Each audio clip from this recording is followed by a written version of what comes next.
Hello. Is this thing on? Hi. No starting soon screen. We are live. Hi guys. I don't know how much of that you heard. I don't know how long it takes YouTube to connect. You guys can hear me, right? Anyway, hi. Today's stream is highly cursed. Coming to you live, highly cursed.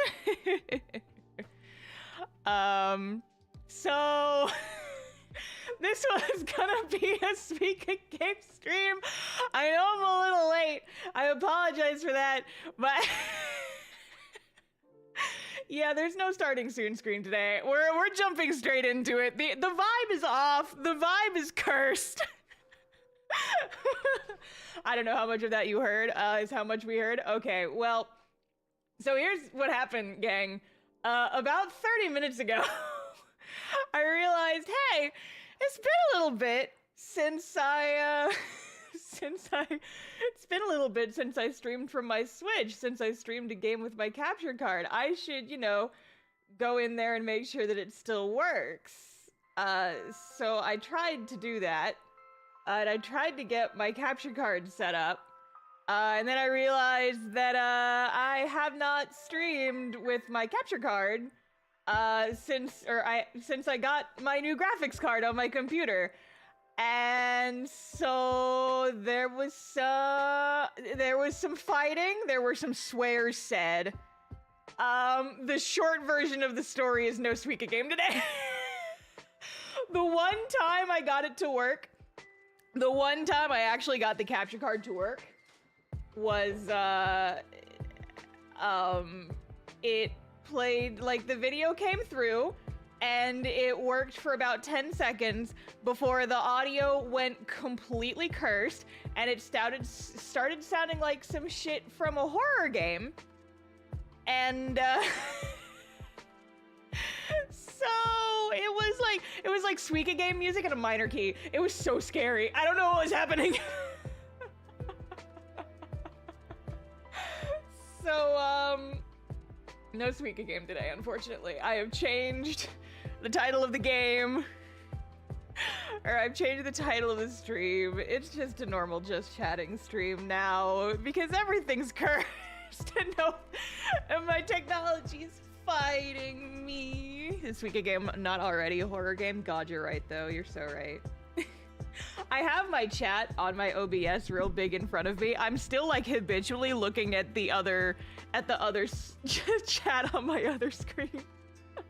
I have two chats. I have OBS full screened in one monitor, and I have the whole YouTube like stream set up on the other monitor. And I'm still instinctively looking at the one on my other monitor because that's what I usually look at when I'm streaming. Do you need a chat partner? Maybe later. For right now, I think I'll be okay. I wanted this to mostly be a just chatting stream anyway. I just know that... I know that me personally, sometimes it's hard to focus on just chatting streams if they don't have something else on in the background. Playing Speak a Game while I do just chatting streams is my version of... What is it? Like... playing those TikTok videos where someone's telling you a story on the top half of the video and the bottom half of the video is like Subway Surfer footage. Isn't Speak a Game available online? Yeah, but not the cute version that I like. So. Yeah, so that was the original point of that, was just like Star playing a silly game. Oh, let's play Subway Surfer game. Not on your life. Not on your life. I've never played that game before, and I've already had enough problems and issues with getting games set up today, so I think we're just gonna hang out and chat. Are you guys into that? I don't know. Yeah, I am elitist about my silly watermelon games. It's true. I like the one that I have because it's cute. Rip Subway Surfer? Yeah, that guy got run over by a subway. Can you imagine that shit? Can you imagine? Was your VTuber expensive? Not especially. So, okay, here's what we're gonna do, chat. Here's what we're gonna do. I know you guys like the streams where I just kind of talk for a while. Maybe we just make this into a real cash, like, just chatting, Q&A, bouncing off chat for a couple hours. I don't know if this will go the full 3 hours that I usually do. But you guys have my undivided attention now. You guys have my undivided attention now. Is this what you wanted, chat? Is this what you want? But yeah, to answer the question, was my VTuber expensive? Not as expensive as some of the ones you guys have seen online. So I did all the art for my VTuber, and a friend of mine rigged it. And since she was just starting out, she only charged me a couple $100 for the rigging. So the art, the girls are performing parkour. But yeah, I do the art, and a friend of mine did the rig for me. And yeah, Sarah, my beloved Sorrow, did the art, did the rig. I did the art, she did the rig. She's my skeleton dealer. It looks so much like her style. Yeah, because I drew it. I will say that this art is a little bit old. I did this model in like 2021, I think, I want to say. Just a couple $100. Well, listen, if folks are familiar with VTubers, you might know that like the higher end VTubers with like the really big rigging, like rigging for a VTuber model can go for thousands sometimes. Like well over $1,000 is like the median for VTuber models. In case you guys didn't know that, you know that now. Yeah, exactly. Some of them can cost $1,000, but I consider it pretty cheap. Yeah, you get like a really... Have you guys ever seen those really good VTuber models? Those cost money. Like big money. You have a new avatar in mind or a revamp. Is the music too loud? How's the music for you guys? Is the music too loud? I feel like I'm not loud enough. I feel like... Okay, there we go. But yeah, so I actually... I have... a new model in the works. It is just, it's taking a bit because my rigger is busy and I am busy. I finished like the base of the model, but I want to add some new toggles and stuff. And so I haven't done that yet because I've been so busy, you know, like trying to get the cast off books done, trying to like, you know, keep up with my usual stuff on a day-to-day basis. It's a lot. It's a lot. So I haven't had to, I got a lot of it done over my little break I took at the end of the last year. But it's not done yet. I've had to leave it on the back burner for a couple months because just I haven't had a lot of time. But yeah. It's happening eventually. What's the difference between yours and a really good one? I can't tell the difference in quality. You'd be able to tell if you like looked at them side to side. I mean, to be fair, I do really like my model's rigging. I feel like my model is extremely expressive. I think Sarah did a lovely job. I'm not saying there's like, oh, you know, it's not as good. That's not what I'm saying at all. I definitely think that mine is great. I love the work that Sarah did. But there's like, you look at like, I'm trying to think of a good example. I'm kind of coming up empty. You look at like VShojo models, like the ones that let them go really crazy with the rigs and like all the toggles and all the stuff. It's a lot. They're very cool. Jed! He's doing it again! He's at it again! Jared, Saint want to thank you for the 50 gifted memberships. He's at it again, lads. Jared, at this point, I'm pretty sure that like, you account for all of my memberships on this dang platform. My goodness, with the gifted subs.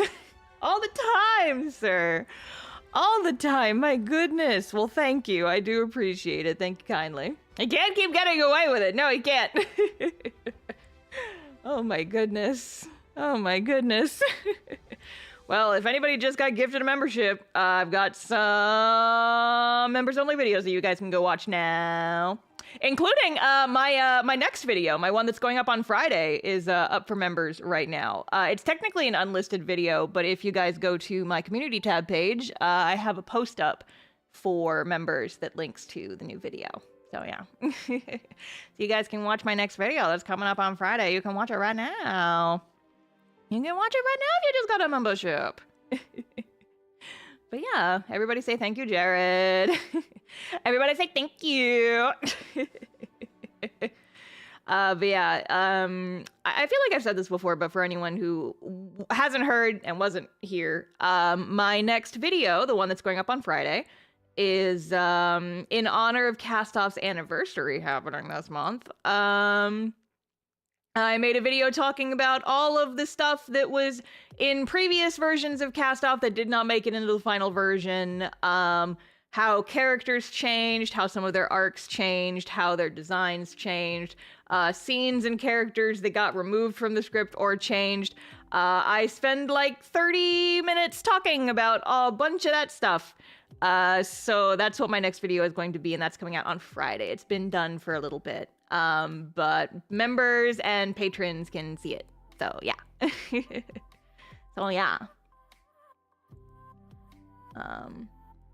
More lore, yeah, exactly.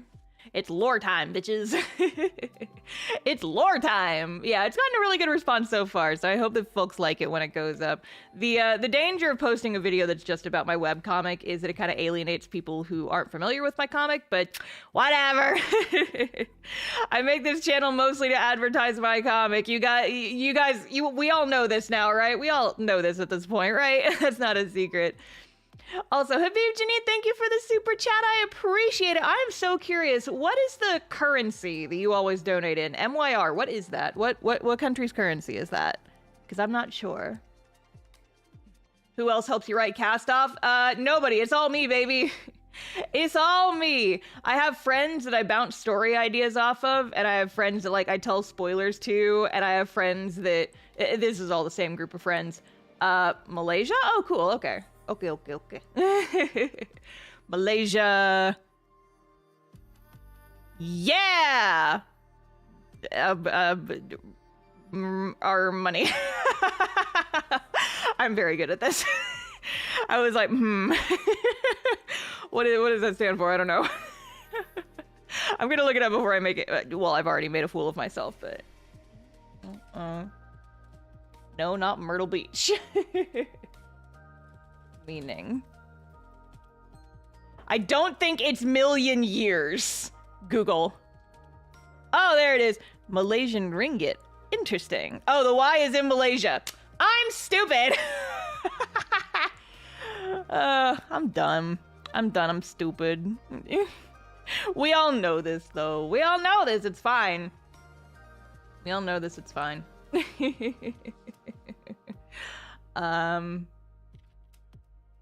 I don't remember what I was talking about before that.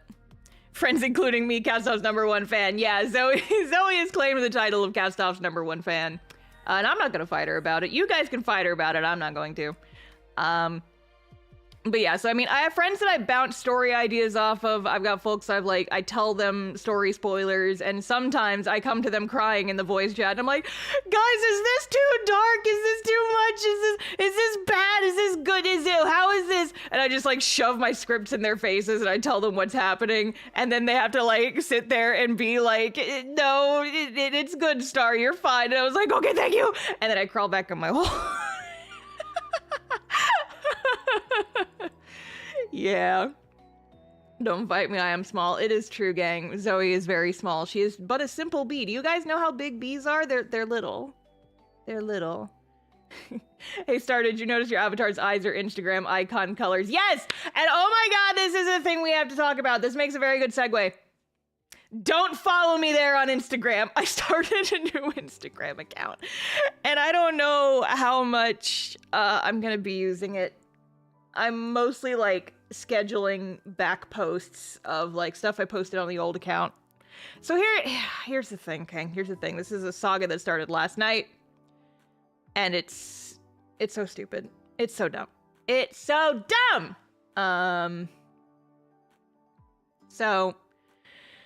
Okay. So I don't like Instagram. In fact, I kind of hate Instagram. I've openly talked about how Instagram is dead to me. And the only reason I still use Instagram is because A, I have almost 50,000 followers on there, and B, why'd you do? I'm getting there, Sly. I'm getting there. I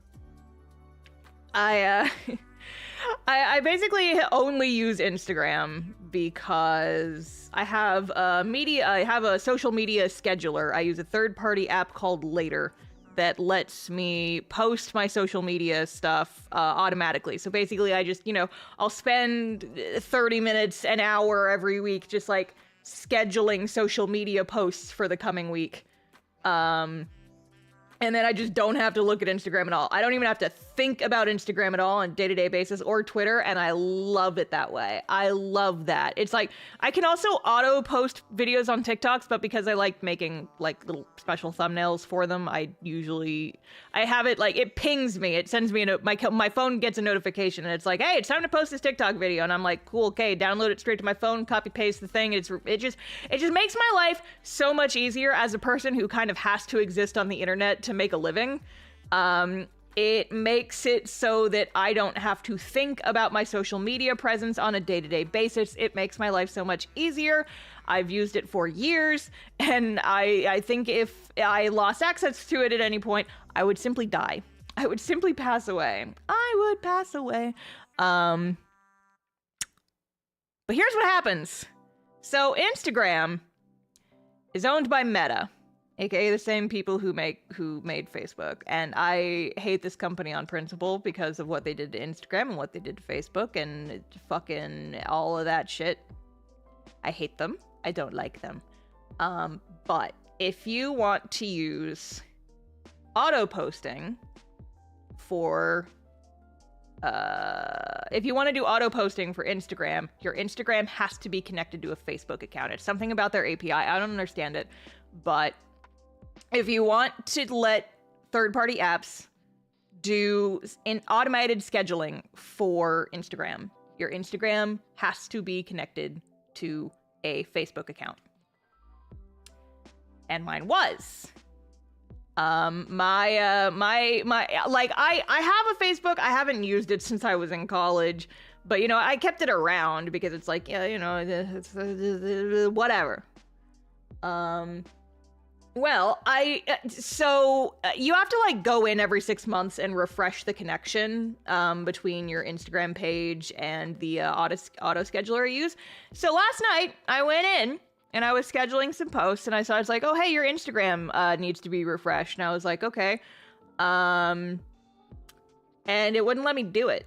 And I was like, what's going on? Why isn't it letting me do it? So I went to I tried to check Facebook, and I couldn't log in. And I was like, well, why can't I log into my Facebook? And it said, your Facebook account has been terminated because your Instagram account, and then it's just a random series of numbers and letters, was banned for violating terms of service on Instagram. And because this random Instagram account that has nothing to do with you was connected to your Facebook page, which it wasn't, chat. I have never seen this Instagram account in my life. I have no idea what the fuck it is. But it was connected to your Facebook account, and this Instagram account that you don't know was supposedly connected to your Facebook account. So we banned your Facebook, and you can't get it back. You can't appeal this in any kind of way. And I was like, huh? Like, I looked around. Apparently, this is a problem that has happened to several people. Like, they'll just get banned for their Facebook will get banned for a connected Instagram account breaking terms of service, but they don't recognize the connected Instagram account. It's just like a random account that they've never seen before. And I was just like, what the fuck? Also, Thy Night, thank you for joining the memberships. I appreciate it. Thank you, thank you. Welcome to the Starlings, yeah. But yeah, so I've had that Instagram account since I was in high school, and now all of the pictures, all of my friends that were on that Facebook account, all that stuff that archived, it's gone now. And I literally can't appeal it because there's no option for me to appeal it. There is nothing for me to be able to do. I literally can't appeal it. So my Facebook is gone.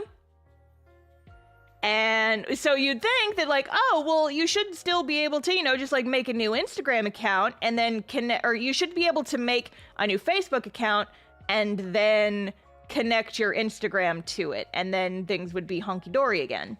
You'd think that. I thought that last night when I tried. Turns out, if your Facebook account gets banned, you can't unlink an Instagram account from a banned Facebook account. I tried. It didn't work. So that's cool. That's the thing that I found out about last night and was having a super normal time trying to figure out. So not only is my Facebook gone, I can no longer use my Instagram scheduler on my Instagram account because of the required connection to Facebook. It's very upsetting. But so here's the silver lining that I'm trying to take advantage of. So I've been considering starting a new Instagram account for a while because here's the thing. My art Instagram account that I grew from nothing, that I started like a couple years ago. Can't you at least appeal the instant connection? If you guys have an idea of how to do that, I would love to hear it because Meta sure doesn't want to give me that option. But anyway, so I'm kind of seeing this less as a loss and more of an opportunity. Because, see, here's the thing, is that I started my art Instagram account. I started my TheStarfishface Instagram account the same year I moved to Japan. So this would have been 2017. And, you know, I had a really active following there for a really long time. But then once Instagram started doing all their bullshit, my like number of likes and my active followers started dropping lower and lower and lower. And now it's gotten to the point where I've had like I'm gaining followers on Instagram at the exact same rate I'm losing them. And the audience I have, like I said, I have almost 50,000 subscribers on that Instagram account. I am lucky to get 500 likes on a post. That is pathetic, quite frankly. That is a horrible ratio. That is absolutely pathetic. Especially considering, like, in, like, 2018, 2019, I had, like, I think when I came back to the States in, like, 2020, I had, like, 30,000 followers on there. And I was getting, like, thousands of likes for every single thing I posted. And now I'm lucky to get 500 with at least double the amount of followers that I have there. It's bullshit. It's quite frankly bullshit. And so I've been pondering for years now, do I try and start a new Instagram account, grow it from the ground up, and hope that my following is more active, and then I can see more returns from it? Because I feel like a lot of the people who follow me are like dead accounts. They've stopped using Instagram. They're not there anymore, and so they're not active. They're not liking my posts. They're not doing anything for me. And that sounds insensitive, but that's just how social media works. Yeah, a lot of my followers could be bots. I have no idea. So part of me has been thinking, if I start a new account and I start it from zero, and I just try and get as many active followers from my old Instagram onto a new account, I can just try and, like, you know, post a bunch of reels, post a lot of older content, try and build it up from the ground up again, and maybe, you know, maybe that would see some change. But I haven't done it yet because I'm just like, well, there's no real reason for me to, right? Well, now there's a reason for me to. So I'm just doing an experiment with it, and we'll see if it pans out. If it doesn't, I'm not gonna be heartbroken, and if it does, then yay! You can start a MySpace account. God, yeah, it's like, don't even follow me on Instagram. Follow me on Tumblr. Follow me on Tumblr. Honestly, that's that's where I am a lot of the times. Tumblr, and I post a lot of my rambles on Blue Sky. So you'll have to update the links in the commands. Yeah, my new Instagram account is TheStarfishfaces. It's the exact same username, but there's an S after it. So that I'm probably gonna switch the usernames if the new account takes off. I'll switch that one and have that one be TheStarfishface.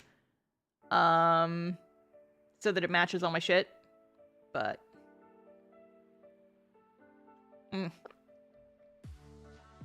for right now, I'm just trying to see where it goes.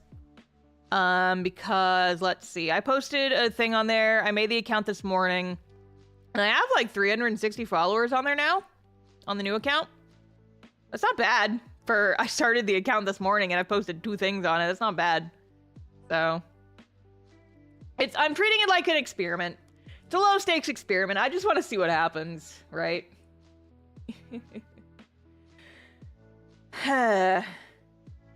Yeah. So that's That's the tea for today, gang. It just start a Pinterest account. I actually do have a Pinterest account that I also never check because I use my same scheduler to post on Pinterest. But pretty much the only thing I post on Pinterest are my shorts. I recycle my shorts on Pinterest. So whamp. I actually have like 2K followers on Pinterest. I have no idea how Pinterest works. So I don't like advertise it or anything. I just, I post stuff on there. Sometimes I cross post my Instagram reels on there and stuff. Can you pin into the chat the new account? Yeah, I can do that. Yeah, it makes sense, right? Here. Everybody go follow my new Instagram. It's just gonna be a lot of old posts for a while, but there, it's pinned in chat now. I actually found your channel through Pinterest. Then it's worth it, because I got one. I got one, gang. Hi, Milo. Hello, Biscuit. What you doing? Wanna be a lap cat? Wanna be a lap cat? I think it was referring to your Pinterest link. The Pinterest link doesn't matter. I don't pay attention to the Pinterest. I barely use the Pinterest. I don't know how Pinterest works. Pinterest scares me. Milo, do you want to be a lap cat, but I don't have the lap blanket down? Come here. Come here. There's the baby. There's the baby. There's the baby. Hello, Milo. Milo's in my lap now. He's baby. Making a bad pun. Oh, I'm stupid. I didn't get it. Listen, gang. I've had a long day, and I'm my maximum stupid. All right. I'm at my maximum stupid. Don't bully me. Don't bully me. I don't know what's going. Start already. Not trying to be rude or anything. Well, that's a little bit rude. I'm calling you out just a little bit. But you can see on the bottom of the screen here is that I couldn't get Suika game to work properly, so there will be no game. I'm sorry, I lied to all of you because my capture card is busted and I couldn't get it to work before the stream. So we're not playing games today, unfortunately. Like it says on the bottom there and in the title of the stream. I couldn't change the thumbnail before the stream because I don't have a replacement thumbnail, but but yeah, so that's what's going on with Star today, is that everything's broken and nothing works. Everything's broken, nothing works, trying to just make the best of it. There is no games, yeah. There is no games. I wish that there was games. I would love for there to be games. But unfortunately, the universe said no games today. So unfortunately, there are no games today. It's not my fault. I'm just not a pro gamer, you guys. I've lied to all of you. I'm not a pro gamer. I'm just a normal gamer. And I'm barely even that. This is gonna sound so sad. It's gonna sound so sad, you guys. So I took my trip to Canada. I got back like mid-March. So like March, like 16th or 17th, something like that is when I got back from my Canada trip. Aside from like a couple just no thoughts, brain empty sessions of Suika game, I have not played a video game since I got back from Canada. Not a one. Because I've been so fucking busy, I haven't had time. Hashtag fake gamer girl. Yeah, it's true. Yeah, it's true. Yeah. It's literally just because I've been so busy. I've been trying to do all these other things, and there's just too much going on in my life, and I just haven't had time to play game. I thought you were gonna say something about how much you miss us. It's just a skill issue. Oi! No, why would I miss you, Jay? I miss video games!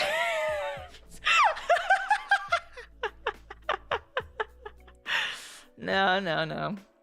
That's a joke. I do miss you guys, but my skill issue is far more important.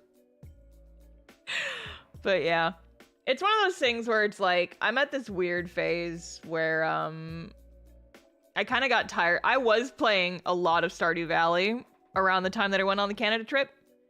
And, I kind of fell off it while I was there. And I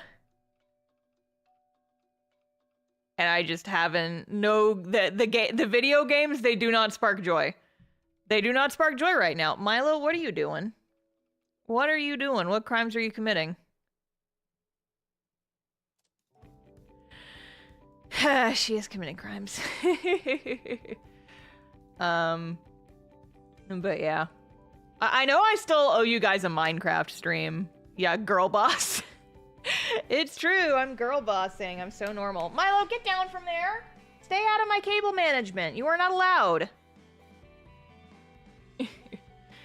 But yeah, I've just been doing too much shit. And it kind of scared me because I saw just like this random unrelated post of someone the other day. Like, you know, I do honestly, people say that I work too hard. My thing is just like, I don't really get weekends. I don't really get full days off hardly ever. And it's hard to say exactly like how many hours I work each week. But I was having a conversation with a person last night on Discord, and I was like, how many hours do I work every week? I don't actually know. Because my thing is, I don't work like full days a lot of the time. I'll work like in the morning, and then I'll take a break in the middle of the day, and then I'll work in the evening. And so like in my head, I don't think I'm doing that much. It's like I definitely do make sure to, you know, take care of myself, take breaks and stuff. But I saw just like a random post on Tumblr the other day. It was like a screenshot of a Reddit post of someone saying that they had a friend who worked too hard and died at 32. And as a 31-year-old woman, that spooked me a little.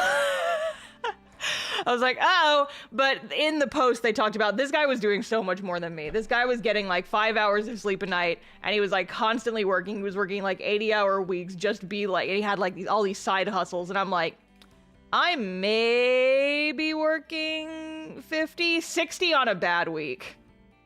I make sure to get a full 8 hours of sleep every night. Because if I don't, I simply do not function. Unless you're packing your books, then no sleep. I mean, no, like, you guys joke, but I am very serious about my sleep schedule. Like, if I do not get a full 8 hours of sleep, I simply do not function. So, like, my parents are like, oh, you're working too hard, you're not getting enough sleep. And I'm like, parents, I'm getting like 8 to 9 hours of sleep every night. I am just, when I'm working, I am highly efficient. Right? And so, like, all my friends say, you're working too hard, you're working too hard. And my dad just the other day was like, you're working too hard, you need to take a break. And I'm like, pot and kettle, sir. But, you know, it's like, I definitely do try to take care of myself as best I can. I'm not like a 3 square meals a day type person. I like graze throughout the day. Yeah, Jay, that's a call out for you indirectly, because you're always the one giving me shit. 31, you're still a baby. Yeah, there we go. Fucking age drop. I've been oblique about it, but what? That's not the word. The proper word I'm looking for starts with an O, though. Bingus McFlingus is 19 years old. Thank you. Yeah. I'm 19, and I never learned how to read. But no, yeah, I'm 31. I am 31. In case obtuse. Yes, thank you. I am a 31-year-old lady, but I will soon not be, because my birthday's in June, and then I will be 32. Hashtag age reveal. Whoa! It's like, it's not a big deal. Can speak 19 languages, but can't read. Yeah, I learn 1 language a year. That's what I've done. I thought you were like 25. Yeah, no, everybody thinks that I'm way younger than I actually am. Yeah, June 13th is my birthday. It's coming up soon. Milo, why are you sitting in the cable cabinet? Shame this wrinkled prune. Jay, you're 36. You do not get to tease me. This man is in his late 30s. Old as balls. Get his ass. But yeah, my birthday is next month. So, or not next month, the month after. I keep thinking it's May already. But no, it's very funny because I do not look my age. Whenever I do cons, people are like, you're in your 30s? I thought you were like 25 tops. And I'm like, nope, I just don't go outside. That's the secret, gang. That's the secret. That is the secret. I just don't go outside. I've got a squishy baby face. I have a squishy baby face. I have very like round features and I look a lot younger than I actually am. Like a couple weeks ago, I had a package that I had to sign for. Hi, Milo. And the lady, the delivery lady like came to my door and knocked on the door and I answered and she like did a double take. She looked at me and then she kind of made a face like, you're too young to be answering this door. And then she's like, oh, no, you're an adult person. And I was like, no, yeah, I am old enough to sign for a package. Thank you, ma'am. And she's like, you look like a teenager for a second. And I was like, no. It was funny. It was very funny. But no, yeah, I remember a couple years ago, I was at a wedding. And this was when I was in my late 20s, to be fair. This was a couple years ago. But a friend was getting married. And while we were like, I was helping to clean up after the event. Because I was going to drive some folks to the hotel afterwards. And so I just staying and cleaning up. And I didn't know my friend's now husband. I had never met him before. I met him at this wedding. And so by extension, I didn't know of any of the groomsmen either. But I was talking to the groomsmen, because we were just, hanging out after the ceremony. And, one of the guys says, so how do you know, the bride? How do you know her? Cause you guys were hanging out a lot. And I'm like, yeah. So the bride and I, we were in the same kindergarten class. And the guy stops and he looks at me, he's like, huh? And I said, yeah, the bride and I was saying her name at this point, but just for her privacy, I'm not going to say the name here. I was like, yeah, she and I were in the same class in kindergarten. We're the same age. And he's like, I thought you were like 17. And I'm like, my guy, I am at least 8. I am like 10 years older than that. It was very funny. It was very funny. But yeah. Defo younger than I look, and I'm gonna hold on to that as much as I can. Like, folks I've met at cons say that I definitely look a lot younger than I actually am, and I'm keeping that. But yeah, it's definitely the 8 hours. Yeah, I get a full night of sleep every night, baby. That's that sleep schedule.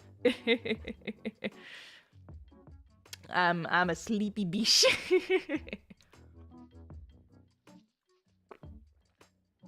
I'm new to your streams. How often do you do it? I try to stream like 2 or 3 times a week. I've mostly been doing it 2 times a week recently. Mondays and Wednesdays are my usual days, but I'll occasionally throw in a Friday stream here and there. But yeah, we would usually be doing something, but we are doing a just chatting stream today because the game I was gonna play is broken. I couldn't get it to work. But yeah, next time. I actually do have a lot of games in my backlog that I've been meaning to stream. I just haven't gotten around to them yet. Like, I bought We Heart Katamari. I bought a couple games in the end of your Steam sale that I haven't played yet. I bought We Heart Katamari because the last time I streamed Katamari was back when I was still a PNG tuber. It was a long fucking time ago. But we got to play that. We gotta play. I bought the second part I bought the sequel to Little Nightmares. We still gotta play that.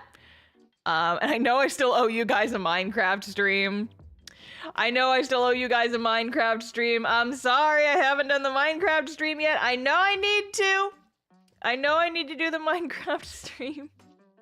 I'll do it soon, I promise. It was almost a year ago that I did that charity stream. It's been so long. You guys have been mine. Listen, when I eventually play Minecraft, you guys are going to hear me make the I'm literally a miner joke so many times.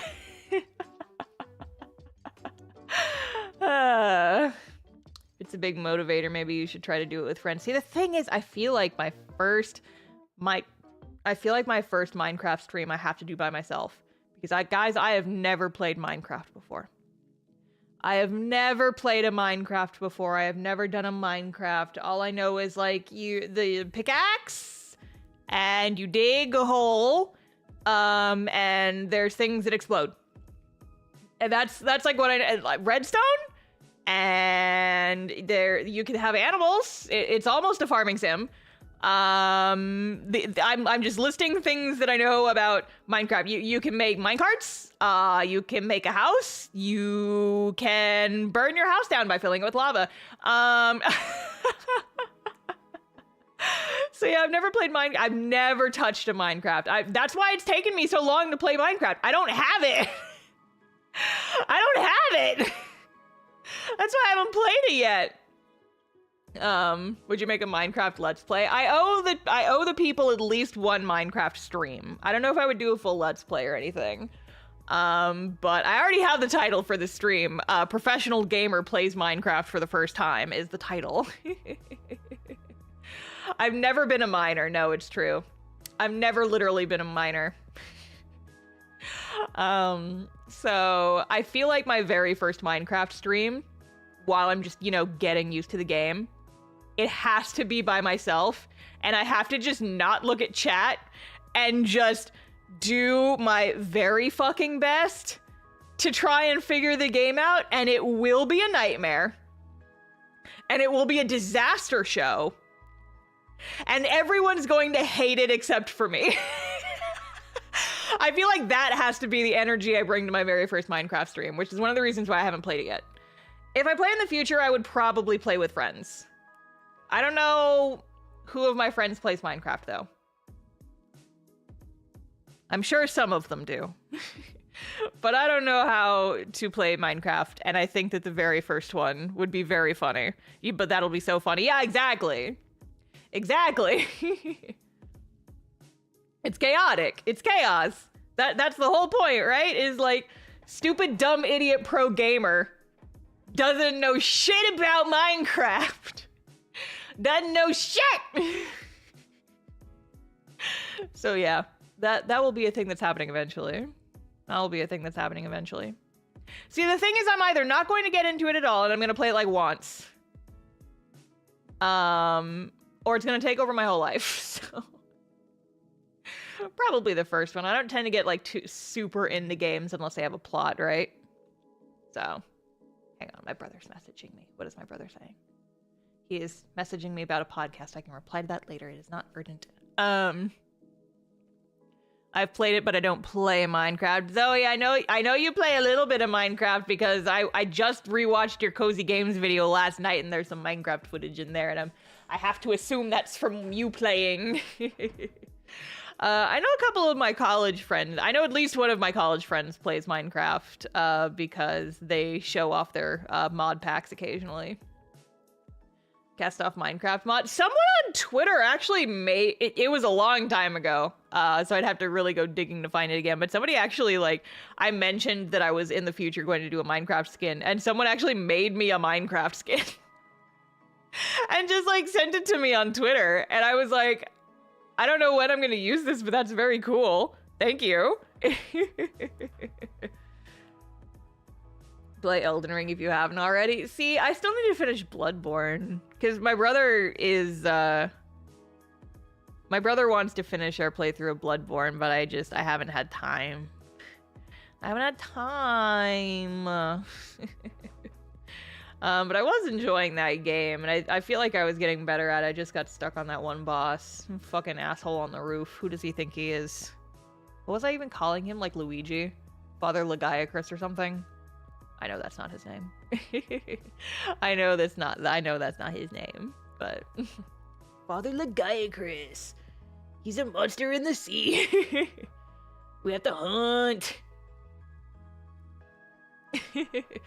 But yeah, so I know I owe you guys a Minecraft stream at some point. I promise I will do that.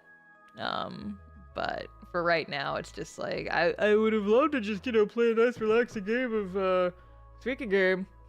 Luigi was the weirdo in Little Nightmares. There can be more than one Luigi. There can be more than one Luigi.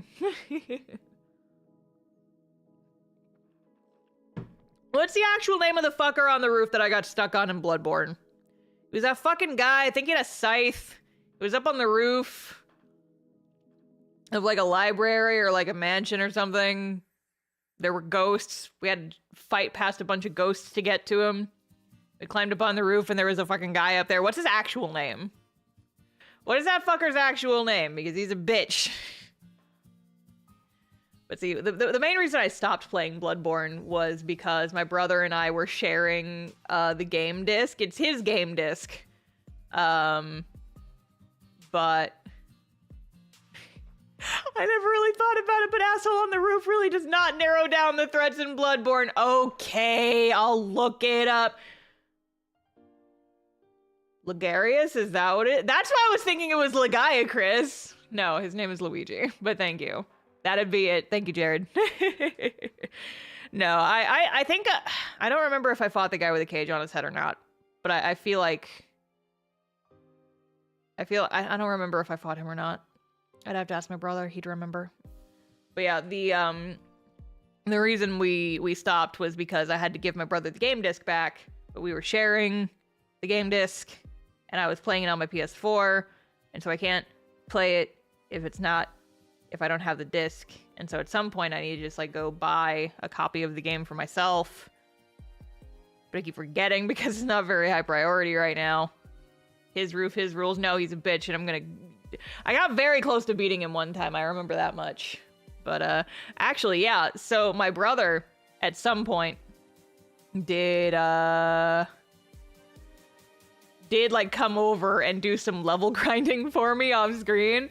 I sat him down in front of my PS4 and I was like, hey. Oh, hi brother. There he is. I was wondering if he was gonna realize I was streaming because I wasn't responding to his Discord messages. Cage Headman is Mikolash. No, we did not fight him. Did we at least run into him? Because I feel like I remember chasing him. Or maybe I'm just, I don't know. Maybe I'm misremembering this, but did I encounter him? Because maybe I'm just, I did watch the Game Grumps play through a Bloodborne multiple times back when I still watched that series. So who knows? Maybe I'm just projecting. But yes, I just at some point need to go buy my own copy of the game, and I just keep forgetting because it's not a high priority right now, and I haven't been doing many game streams anyway, and so it's just like blah.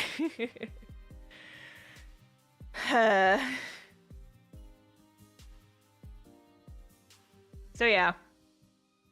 Oh, yes, brother, now that you're here, can you confirm the name of the boss I got stuck on? I'm pretty sure we know what it is, but I was calling him Luigi, right? Because his name started with an L, and I don't remember what it was. Was it it's not Legiacris, I've already forgotten it again, god damn it. Legiacris is a monster in Monster Hunter, it's not a guy. It's not a guy. Lucario? Yeah, Father Lucario. Martyr Legiacris, okay, that's what I figured. No, I keep reading Ligarius is Legiacris. That is a Monster Hunter monster. That is not the same thing. I'm just gonna call him Luigi. His name is Luigi. His name is Luigi. Mr. Luigi. Marty Luigi. Yes, that is his name. That is his name. This man hates me. Yes, Luigi. Please, Martyr Legiacris was my father's name. Call me Luigi. Call me Luigi.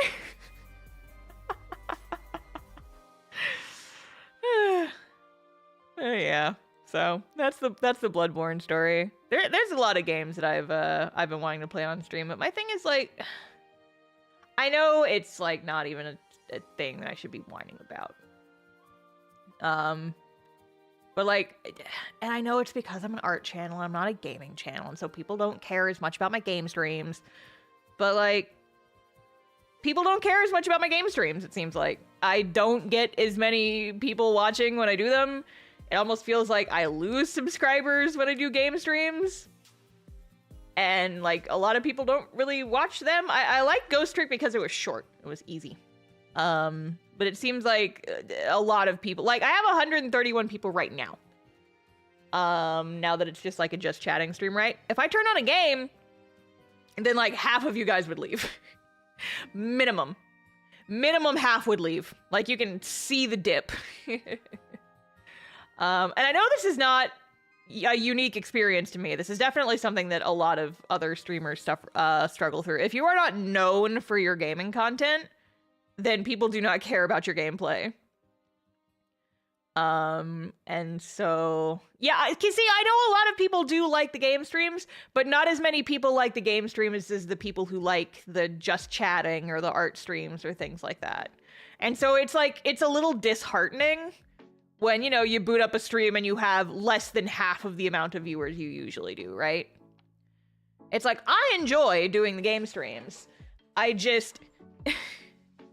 If we're being real and honest here, the Baldur's Gate 3 playthrough kind of broke my spirit a little bit. That was real disappointing. And I know why. It was because it was a longer series. It was very plot heavy. A lot of people probably weren't watching it because they didn't want to get spoilers.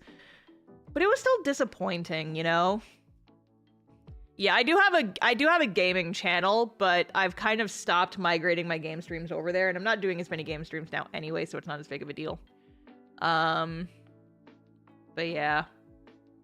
Hang on, where's my water?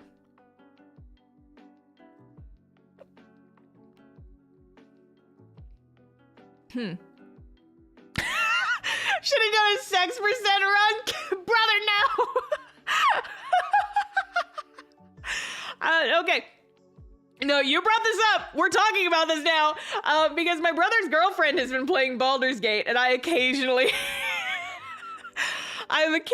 been hearing some of the shenanigans get relayed to me. And I almost feel like I can't talk about it too much because it is spoilers. Mute the stream for the next minute if you don't want Baldur's Gate 3 spoilers.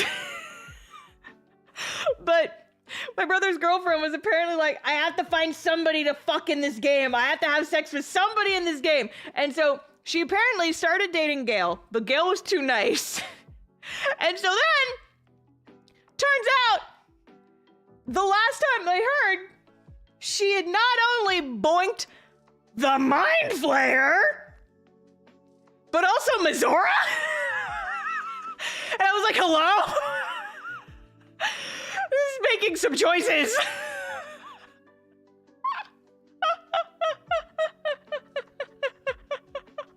And I was like, hello? It's like, wow, all right. Okay. This is telling me a lot.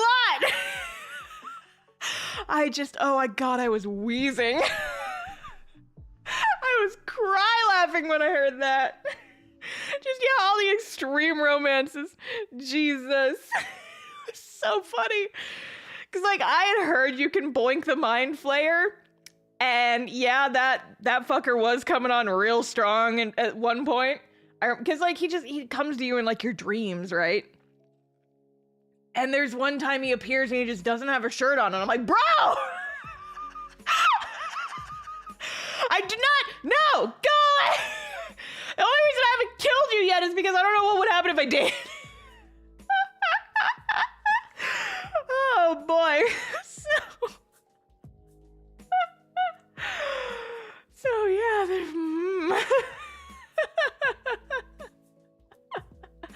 Baldur's Gate 3, hell of a game. Hell of a game. Called Riding the Tentacle. I did not need to know that. Thank you, Jared. I did not need to know that. Mind Flayer offers to change their form if you go down that route, but you model the Emperor after your best friend, so we're stuck with the Mind Flayer form. Yeah, that's fair. That's fair enough. But still, though.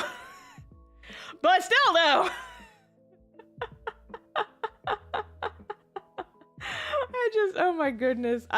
To be a fly on the wall during those gaming sessions. Oh man. But no, I haven't played Baldur's Gate in a couple months. I kind of got burned out on it after streaming it. And so I haven't gone back to the streams I haven't gone back to the game since I stopped streaming it. But I do want to go back and like, you know, finish my my dirge run, but I'm not sure. I don't think I'd stream it if I played it anymore. Like I said, people didn't really seem into it. I have like almost 130 people watching me right now. I was lucky to get 30 viewers on the Baldur's Gate stream, so I'm just like, yeah, I don't know if this is working out, gang. But yeah, it's like, it's disappointing because, you know, like, I know that the people who come to them do enjoy the game streams, but it's just like, it's still disappointing that not as many people watch as my art streams, and so I've been trying to focus on what I'm good at and what people seem to care about. And I don't dislike doing art streams. If I disliked doing art streams, I wouldn't be an art, like, streamer, right? It's just disappointing, you know? And it's hard to get over that disappointment. And I know that they say, don't look at the numbers, but you still think about it, right? Yeah. I shouldn't whine, and I'm not trying to sound complainy. It's disappointing, you know? It's like, aw, you try and make good stuff, you try and be entertaining when people are watching you stream, but, I was told there would be fruits, but turns out we're talking about brain octopi sushi here. Yeah, well, I would have loved to be playing Suika Game right now, but Suika Game broke. My capture card's not working, so it's just chatting stream now. I'll change the thumbnail after the stream. But yeah. Oh man. So this is a hard swerve of topic. This is a hard veering straight to the left. You got scurvy again? No! Brother! No! God damn it! No!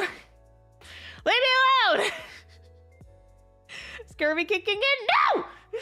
Shut up! Shut up! God damn it! I'm changing the subject. I'm trying to change the subject. Because I've been thinking about this for days.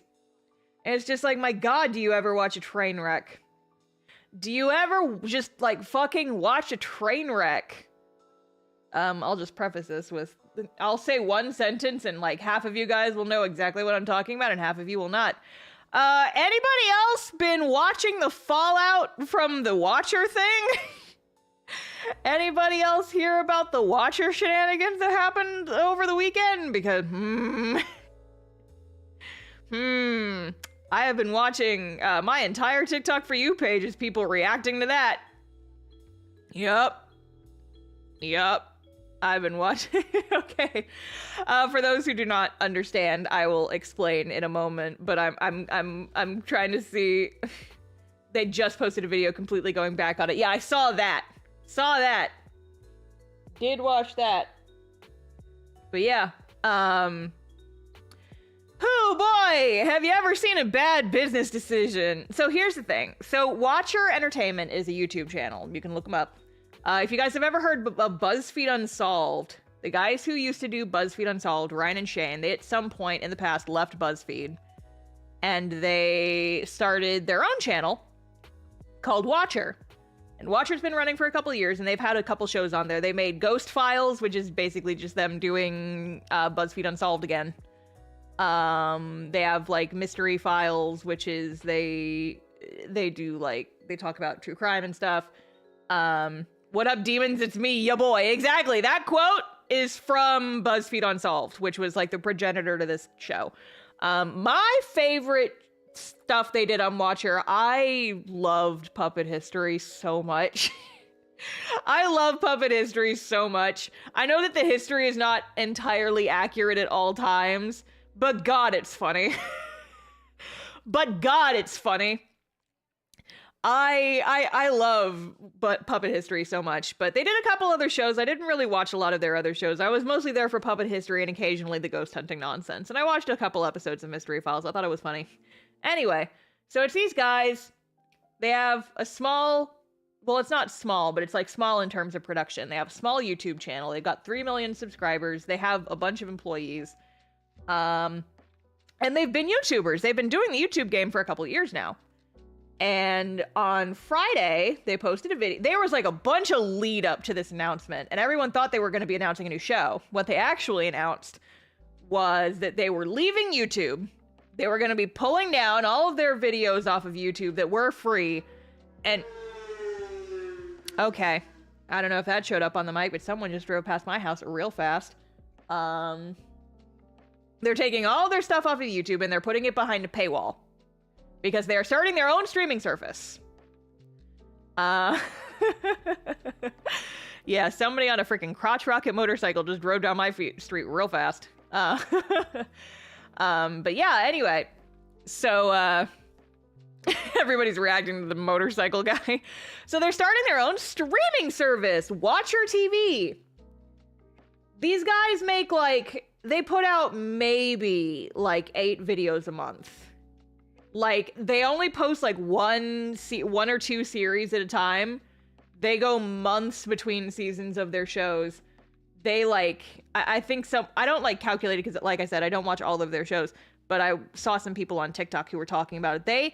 If on a good month, they maybe post 8 videos a month. And they wanted $6 a month for the subscription service, which is basically they're charging $6 a month to subscribe to their YouTube channel. And here's the thing, I can see both sides of it, okay? Because they were talking about the reason why they were doing it was so that they could, make more money, so that they could up their production, so they could do more stuff. But at the same time, it's yeah, I see the value in, wanting to up your production. And I understand that, YouTube is hard and YouTube doesn't pay a lot. I'm a YouTuber. I get it. And yeah, I do think that people who are making content should get paid well. They deserve to be paid well. Their stuff is fun. It is good. But a non-optional streaming service when your target audience is mostly college students and young adults is wild. And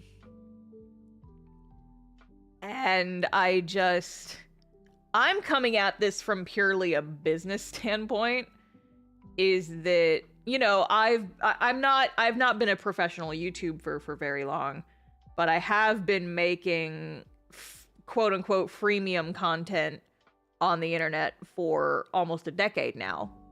Cast Off is a comic that I have posted for free for almost a decade.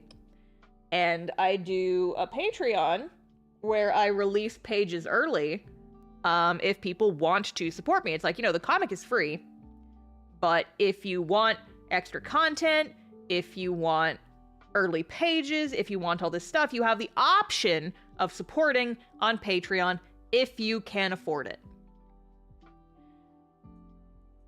These guys, I do not think have... And so here's the thing. When you do stuff like this, typically only 1% of your audience will be willing to support you financially. So if you have 100 people who enjoy whatever type of content you make, whether it's videos or comics or whatever, usually approximately 1 to 3% of the people who enjoy your stuff will be willing to pay for it, whether that's joining a Patreon, whether that's paying some kind of subscription, buying merch, whatever. Just because, money is precious to people, especially right now when the times are the way they are. And so that's just kind of a fact of life that I've gotten used to. But it's just I'd understand it if they, and I know they've walked this back, I know, and we'll talk about that in a second, but the fact that they built up this audience, this huge audience, they have 3 million subscribers, if they did, they don't anymore, they built up this huge audience of people who were there for their stuff, and they would, occasionally have, they would run ads during the show, they would take sponsors and stuff to earn some extra money for the shows and the production and stuff like that. But they built up their audience on people who were enjoying their stuff for free. And then they said, actually, we don't care about you unless you pay us. Because they're all of our new stuff is going to only be behind a paywall, and you have to pay us to enjoy this. And in my head, what I hear is that you are shutting out 99% of your audience. Because if only 1% of the people who watch you are willing to pay for stuff, and that's just a fact of life, then, like, willing and able to pay for stuff, right?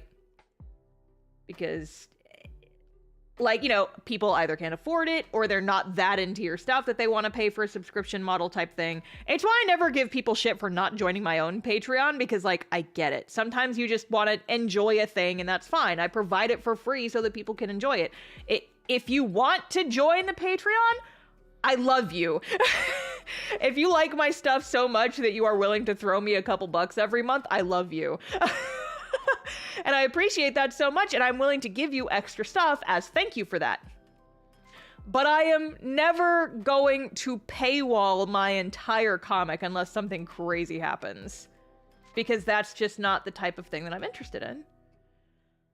And, like, I know that a lot of people can't afford to pay that. I have a lot of friends who are, like, very cannot afford a subscription type of thing every month.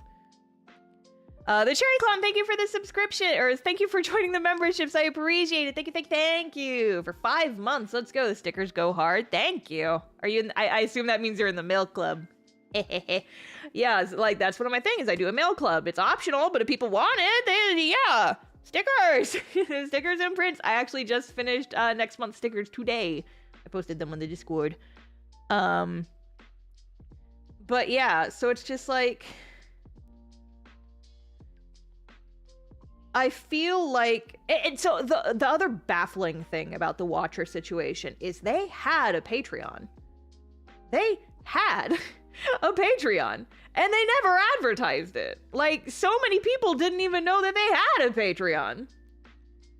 And people are saying, it's like, why didn't you could have just reworked the Patreon so that you guys could have earned more money. You could have, like, you know, released shows early on the Patreon. You guys just, no one knew you had one because you didn't advertise it. But instead, they jumped straight to, we post videos for free on YouTube, straight to pay us $6 a month or you will not be able to watch any of our stuff. And it's like, you could say a lot about, like, how the announcement was really tone deaf, because the guy in the company who apparently, like, owns a Tesla was saying everybody can afford $6 a month, and a lot of people took that personally. Because, yeah, dude, not everybody can afford that, and you basically just called your audience, you're saying if you can't afford the subscription, then you're poor, and that's a real good feeling. Yeesh. The other thing about Watcher that gets me is the content they put out. 25-ish employees, 2 episodes a week, compared to Dropout, for example, just similar size and backstage with 5-ish a week. Yeah, see, that's the other thing. Is that I feel like they were a really good example. I cannot prove this, but it feels to me like they saw the success of Dropout and they thought, we can do that too. Ignoring the fact that Dropout puts out a ton of stuff for free to entice people to join the streaming service. And then once you're on the streaming service, you're getting, like, a new video every single day almost. And Watcher puts out, like I said, maybe 8 videos a month. It is wild that they thought that this would work. And that's not me saying that their content is bad and they should never do this and they don't deserve to get paid. That's not what I'm saying at all. I am coming at this purely from a business standpoint of, this was a bad business decision. You cannot build up an audience on free content and then turn around and paywall all but the 1% who are willing and able to pay for your shit. Like, holy shit, that is a real good way to just not have an audience anymore. And I'm like, yeah, I want them to be able to keep making stuff, but this is just like, who came up with this? Who allowed this? Did you guys legitimately think this was going to work? It's baffling to me that they thought this was a good idea. I don't know. If they had kept the same free stuff and sold it as, we will use this to increase output, their new series we're doing, it would be a different combo. But see, that's the thing, is, like, they already had a Patreon. They could have just done more stuff with the Patreon. And it's just like, I know that Patreon does take a lot. And yeah, sure, you want to start your streaming service or whatever. But a lot of people are saying that the streaming service doesn't have an app. And so they can't, like, post it on their TV or something. And it's just like, it's only a website. And it's like, oh boy. I'm just like, this, it has been like watching a train wreck all weekend, I swear. They handled it very strangely, yeah.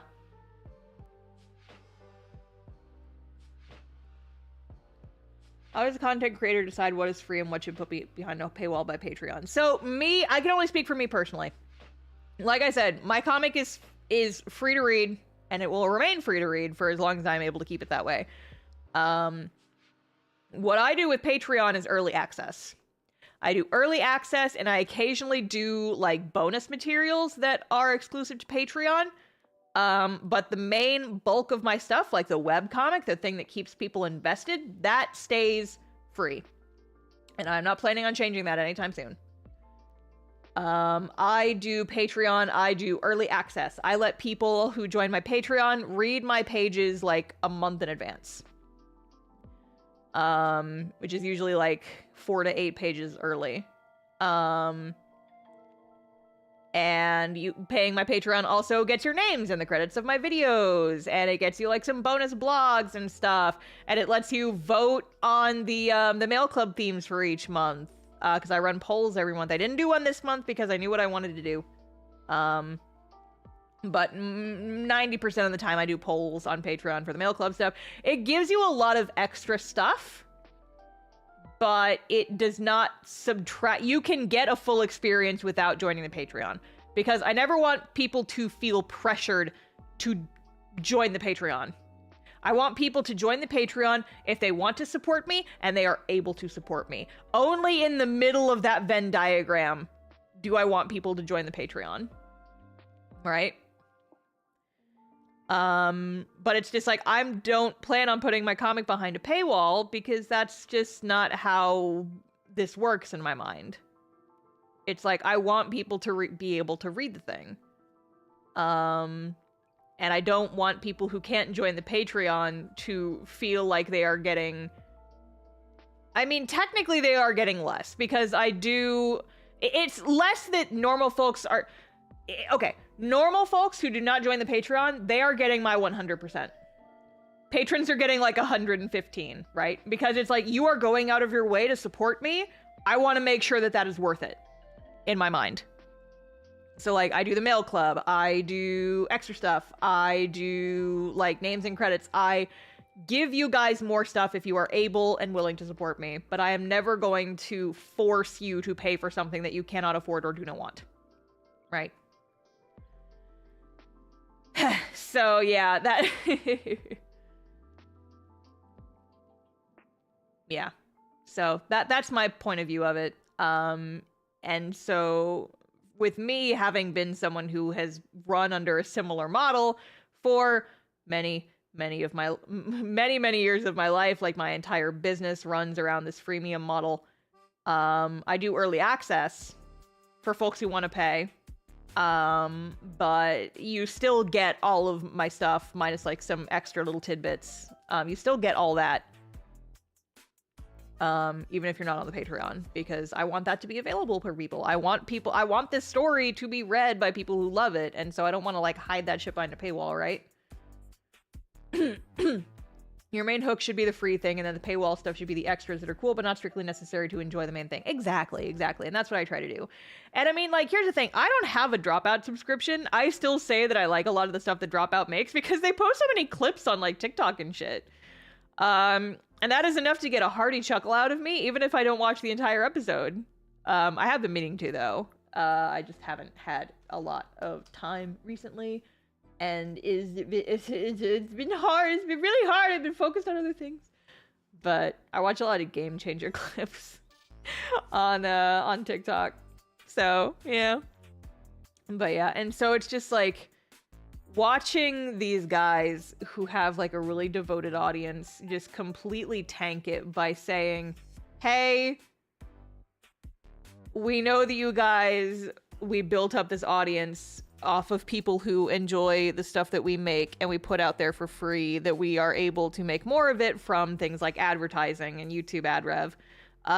We actually decided that YouTube sucks and we want you guys to pay us directly.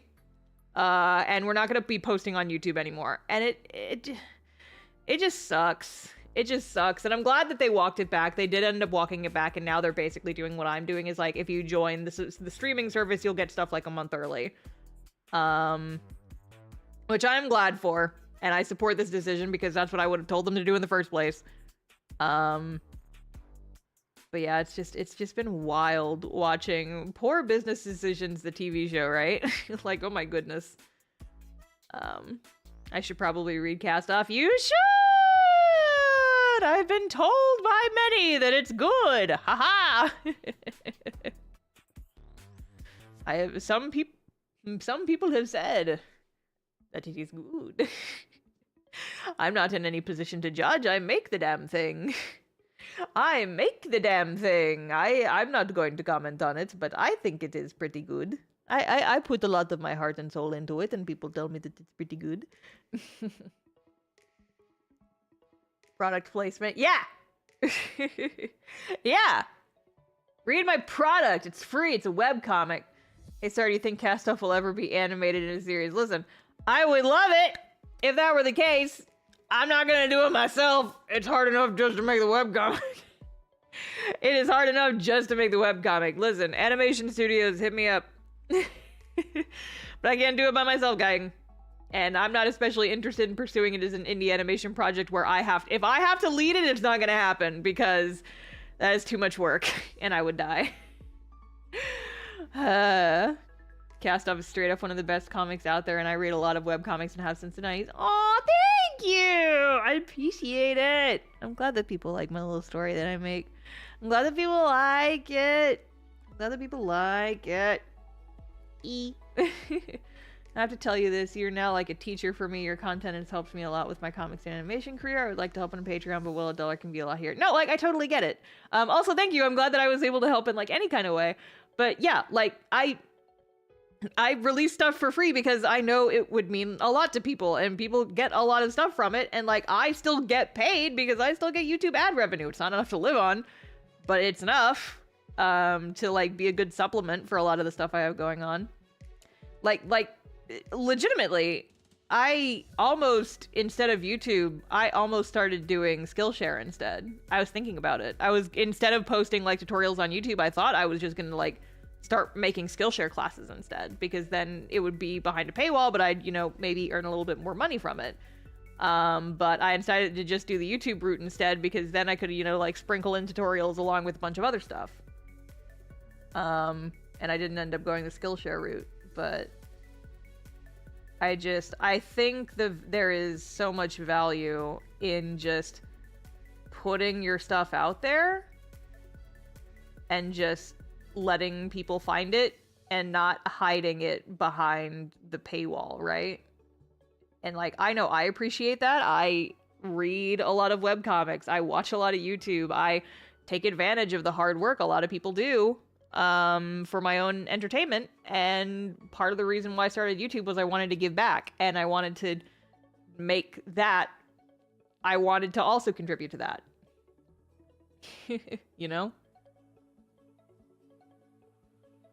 Oh, well, now you guys are just in the chat being nice to me. What the heck? My comic has improved leaps and bounds because of your videos. Honestly, thank you. No, thank you for watching. Cast Off has been a favorite of mine for a long time. Finally got inspired to start my own comic because of your videos. Fuck yeah, let's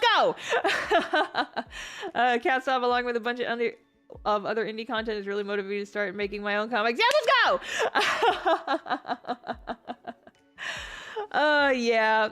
I really do appreciate that. And like, folks in the Discord were talking about how Cast Off / me has inspired them to make their own webcomics, and like, that is legitimately why I do what I do. It's like one of the reasons why I started the YouTube channel. It's the main reason why I made How to Webcomic. It's why I've done a lot of the things that I do, is because I want people to be able to have the things that I have. It's because I want other people. I have found so much joy and so much fun and love and even a fucking income I have found through making webcomics and just making weird little stories and putting them on the internet for people to see. I have found so much by doing that. And it can be a really hard thing to get into. It can be really daunting. It can be really difficult. And I know I made a lot of mistakes when I first started. And I wanted to... It's a hurdle that you have to get over, and my goal was to, at the very least, lower that hurdle a little bit. And if I have saved one person from making some of the same mistakes that I made, then I have done my job. And so hearing that the words that I say on this channel, or that the things that I put in my book, or that the advice that I have offered has made people want to tell their own stories and get their own stories out there and make things, whether it's a comic or a game or what have you, that is legitimately the highest form of compliment that I can get, and that makes me so happy that other people are out there and chasing that joy that I have found and I want for others. Hi, we're getting real sappy on this stream, but like, it's true, right? It's just like, comics have been such a huge part of my life since I was a little kid. I started making comics because I read Calvin and Hobbes and Ozymandias when I was in like 6th grade, and I thought I could do that, and then I just fucking did it, and I just never stopped doing it, and now it's literally my career, right? And there is so much value in that to me. And there's like, the cool thing about the internet is that in the modern day and age, you do not have to be beholden to a publisher to put your stories out there. The internet is your weird fucking oyster. And you can just, if you have a story that you want to make, if you have a character that makes your brain go crazy and you want everybody else to be crazy about them too, you can just make that and put it on the internet, and people can find it and read it and love it, and that's so cool. That's so cool, right?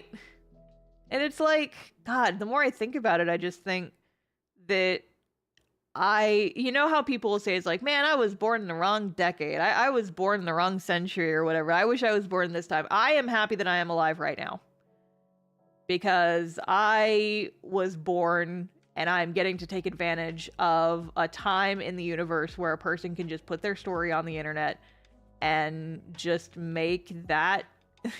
The fact that I am here and doing this is a miracle, like a little bit. And I am so happy that I get to do it. And every single day is like, even the hard days are so much fun because I get to just come online and I get to do this. I get to be a fucking anime girl on the internet, and I get to make comics, and I get to make strangers cry with my little drawings of my little guys. And I am so genuinely happy that I get to do that every single day. Also, the Cherry Clown, thank you for the super chat. Without you, I don't think I'd be drawing my arts. Get out there and draw some! I'm so happy that I was able to, like, motivate you even a little bit. That is awesome. Like, comics are cool, you guys. Comics are so cool, you guys.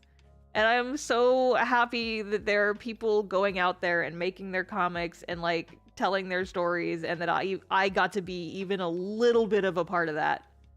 I am so happy. That's why I do this. That it is because I have a story that I like to tell, and also because if my stories inspire other people to tell their stories, and that is the happiest I will ever be.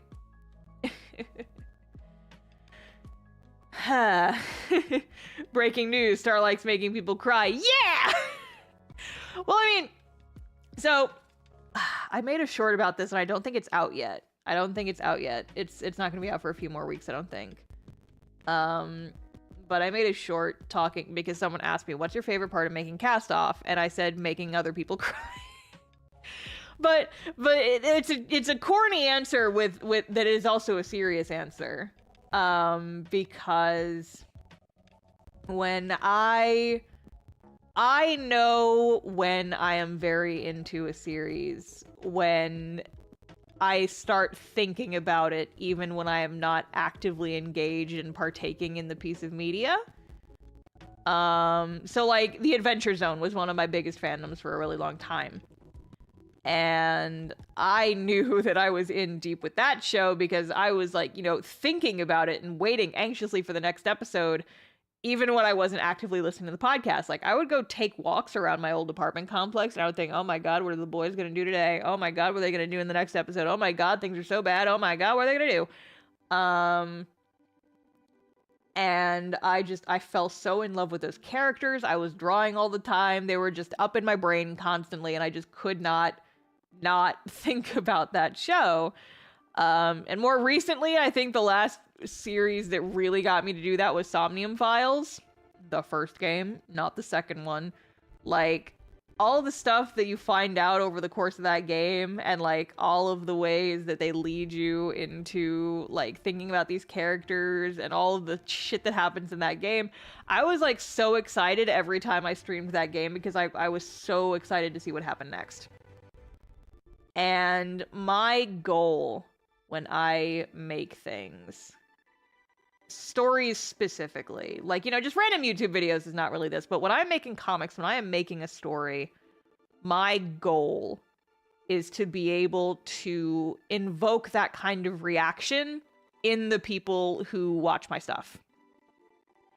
I want people to see that see the stories that I make, see the characters that I put together, see these worlds that I've created, and I want them to feel so strongly about my characters and my plot and my world that has the same effect on them that these really good stories have on me. I want other people to be as crazy about Cast Off as I am crazy for the Adventure Zone. Like, that was my goal. That was my dream, right? When I first started the comic, I was like, I want people to love this. I want this to be so good for people. I want people to get so into the story, and I want people to care so much about these characters. Because the thing is, like, stories, I feel like one of the main purposes of a story is to invoke an emotional reaction in the reader or the viewer or what have you. And maybe you can probably say this about most art, right? But like,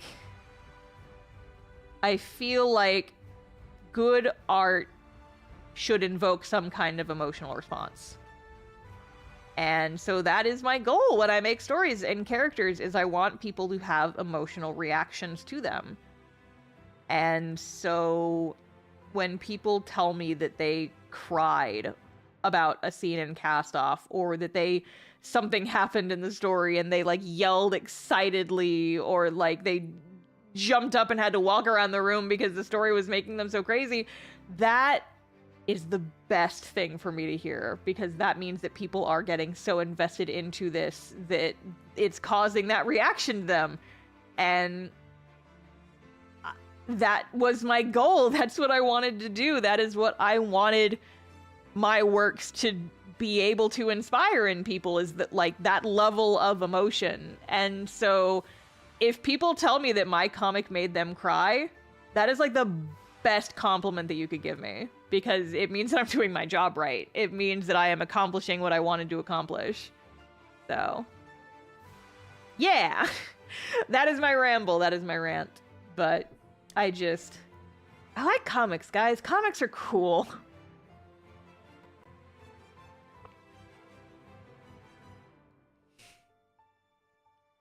Art is about getting experience out of the person who consumes it. The experience can even be just a moment of joy, but still. Yeah, exactly. It's like, I feel like art should invoke some kind of emotional response in people. It doesn't matter what kind of emotion, but, you know, it's like, if it isn't able to inspire emotion in the person who is enjoying the art, then I feel like that art has done its job.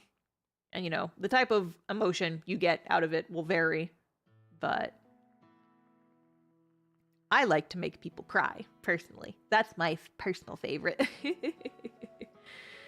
You think you would ever make a Cast-Off dub? People have, like, started doing it. Like I said, a lot of these things, it's something that I'm just gonna let the fans do. because if I helm it, it's never getting done. I know that there were a couple of groups of people trying to do a cast-off dub, but I don't know if anything ever came of any of them. So I'm not the person to ask about that because it's not something that I have any involvement in, but I know that some people are working on one. I haven't seen any finished products yet, so. I'm one of the people voicing in it. See right there, see? There. Ask Hawk first for more info on that because I don't have any more. But yeah. Will we ever get voice headcanon / claims for the rest of the cast? My next 2 Wednesday shorts, so the ones going up this week and the one going up next week, actually have me talking about some of my, like, voice headcanons for the cast. Only a handful of the characters have specific, headcanons from me. But I did make a point to be like, this is kind of what I imagine this person's voice sounds like. Even if I didn't have, like, specific examples. Chris Hemsworth is Sage. No, Sage has a British accent and I will die on this hill. That is my boy. I read his stupid lines in a stupid British accent.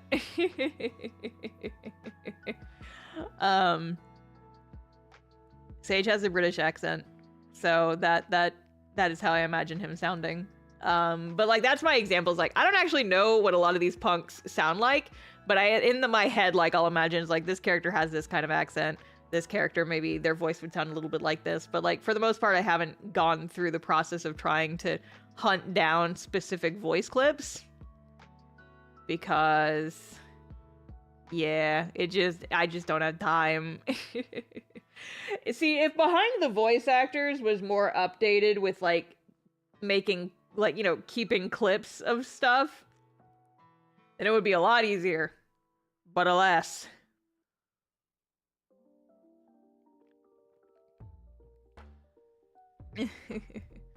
How much does Vector sound like Tiny Vector? See, it's just like for a lot of the characters, I just have not found their perfect voice actor yet. I have not found a perfect voice claim for them yet. And so I don't actually know what Vector sounds like. Tiny Vector's little AI voice is just like the one that I thought suited the avatar best. But yeah. It's like, I only have, like, 2 or 3 characters with really specific ideals of what I want them to sound like.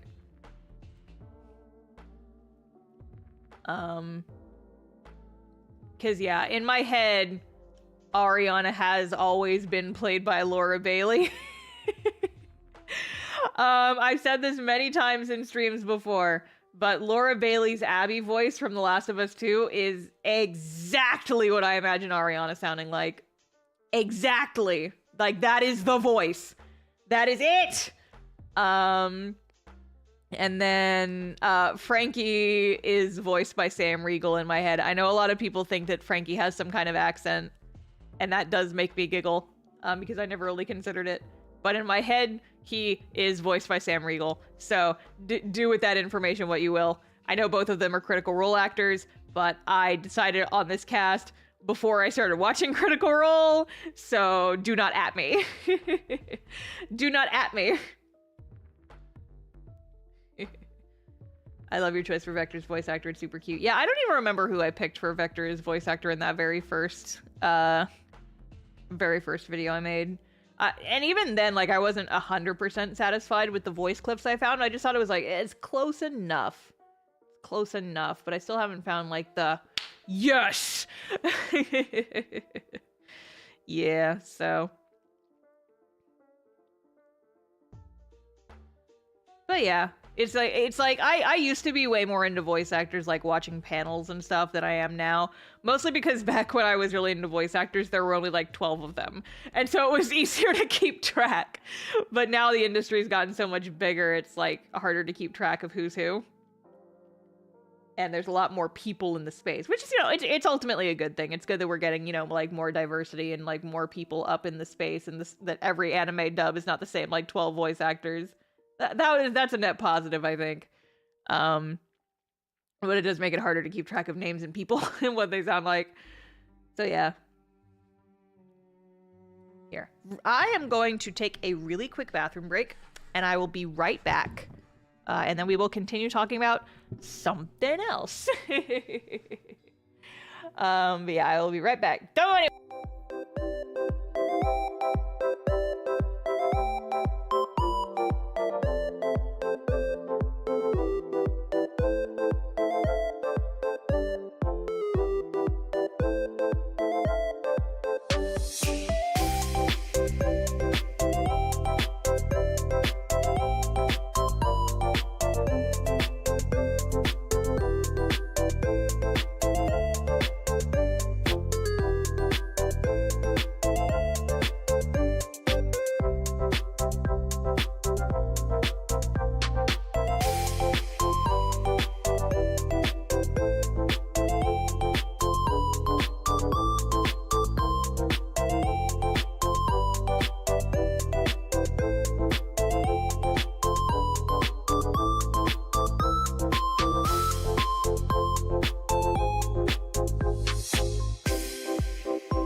There we go. Okay, now I'm not muted anymore.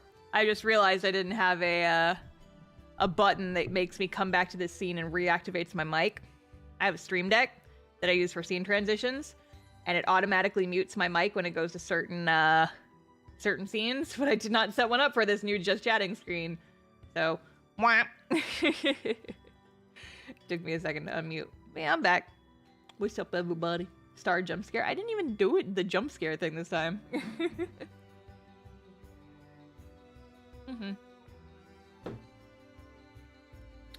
But yeah, you know, maybe someday when I have free time, which who knows when that will be. Maybe someday in the future, I will go and do some solid digging around and find some like voice claims for the cast. You could use your virtual couch for just chatting streams. I suppose I could. Use my little couch. 1 second. Where's my couch?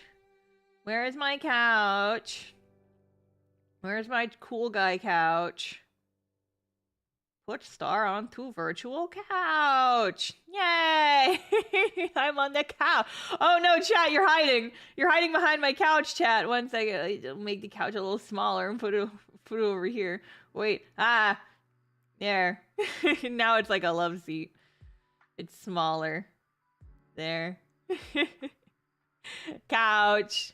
I'm on the couch. I'm sitting.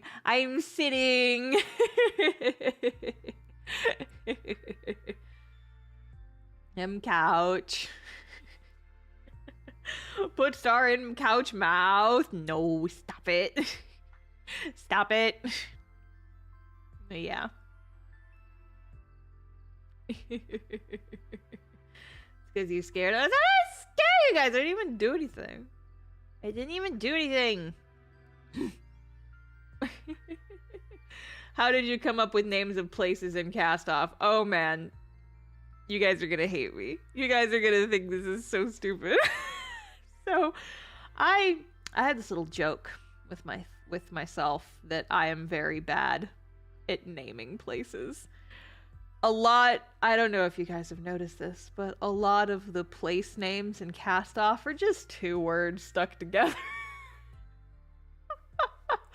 And a lot of the names in my D&D campaign that I homebrewed from scratch are also just 2 words put together. Like in my D&D campaign, we have Waves Crest, we have Havenloft, we have Summers Grove, we have Silverlight. It's just 2 words stuck together. And in Cast Off, there's Gold Cliff, or no, there's White Cliff and Goldview. And so here's the thing. is that Goldcliff is a city in the Adventure Zone.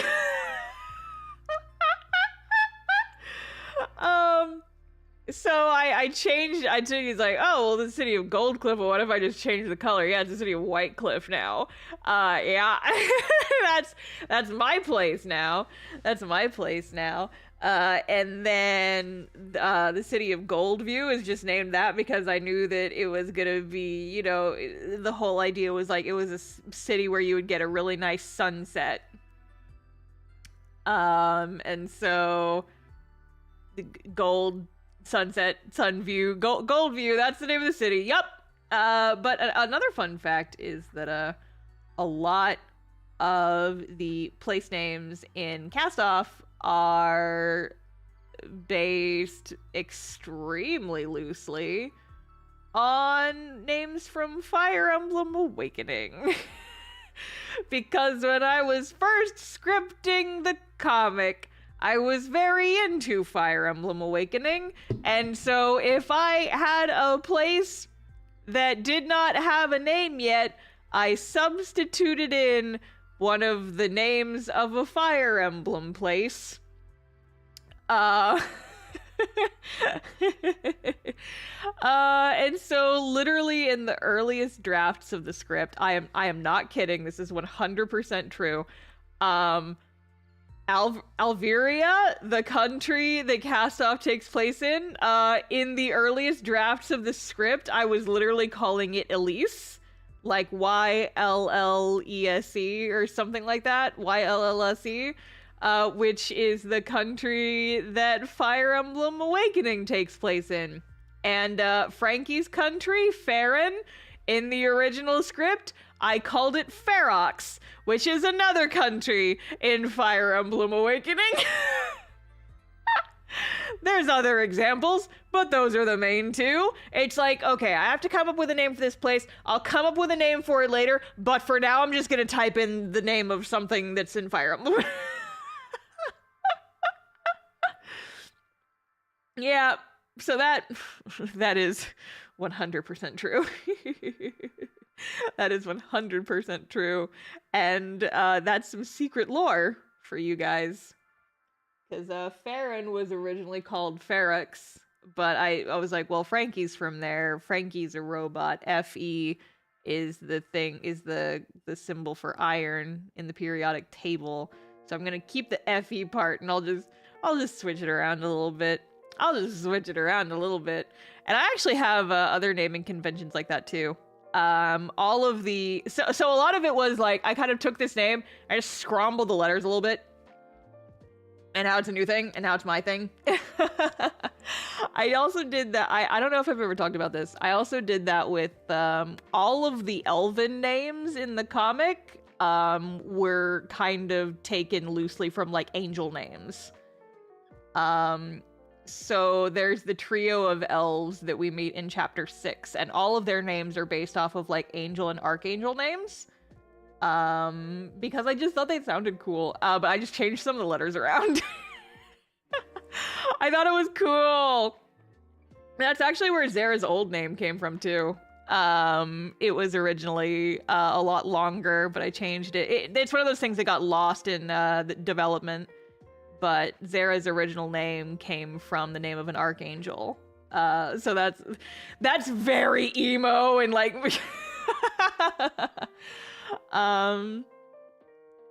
do they say a lot of the elven names? I don't remember them. So the names of the elves that we meet in chapter 6, there is Ramian, which is based off of I think like Ramiel or something, which is like an angel from like the Bible or something. There was, I think I heard her name was like Azray or like Azri or something. It was originally like Azriel, because I think that's, I don't remember the original name super well because now I just think of like what they were in the comic. What's the green one's? I don't remember the green one's name. He went from Archangel to Zebra. No! Oh, god damn it. You're right though. No, I forgot. What did I name the green one? I don't remember. Azrael is an angel name. Yeah, that's it. What was the green one's name? I don't remember.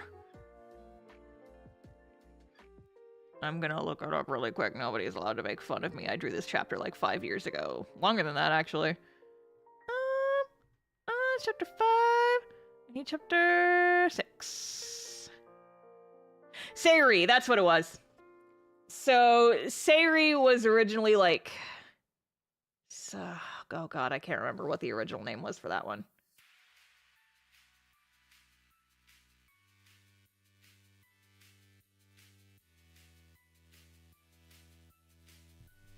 The couch is making it so I can't see chats. I'm gonna sit on the corner of the couch. There. Sariel? I don't... Maybe that was... I don't... It's been so long. I don't remember. Here. That might have been it. That might have been it.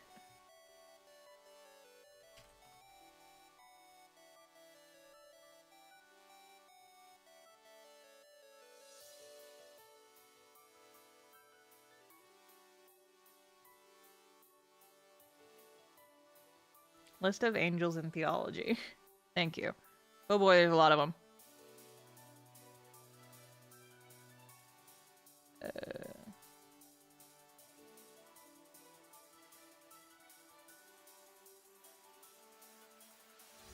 Yeah, it was something like that. I don't remember. I came up with these names years ago. Oh, this doesn't even have all of them in it. This doesn't even have all of them in it. Because the one that I used for Zara's name isn't in here.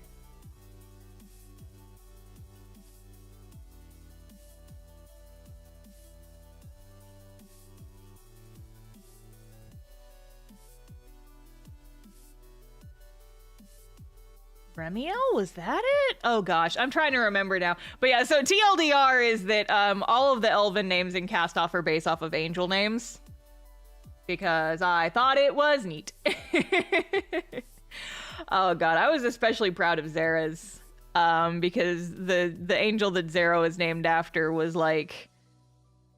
oh gosh, I don't actually know if I want to say that one because it's kind of spoilers a little bit. But it was like, it's very cool. It's very cool, and I was very proud of it when I found it.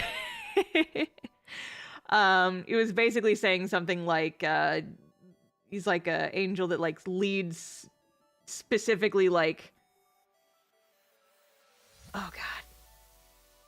What was it?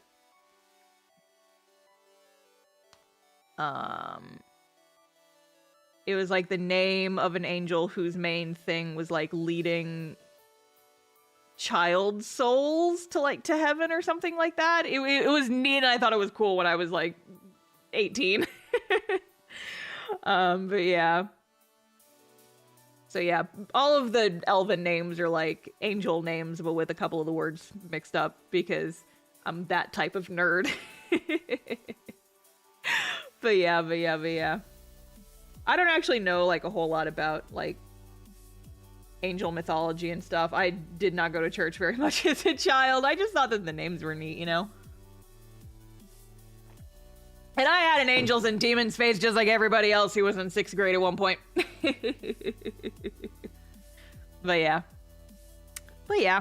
So there's your cast off lore there. There's some lore for you. And then as far as the rest of the characters, a lot of my characters I just name by thinking, I look at them really hard, I squint at them, and I think about it, and I'm like, you look like a character whose name should start with this letter, or this sound. And then I'll just like try and come up with names that start with that letter or that sound, and sometimes I'll like go on baby name websites, and I'll like try and find names that start with that letter until I find something. Like, so how I named Verity actually is a good example of this that was pretty recent. I looked at her, like I had a design in my head for her, and I was like, I feel like your name should start with a V. And her name was Vesper for a couple of days. It was Vespertine for a little bit. I was like bouncing around.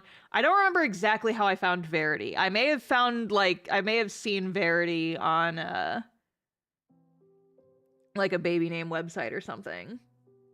But I was just like bouncing around. It's like, I want it to start with a V.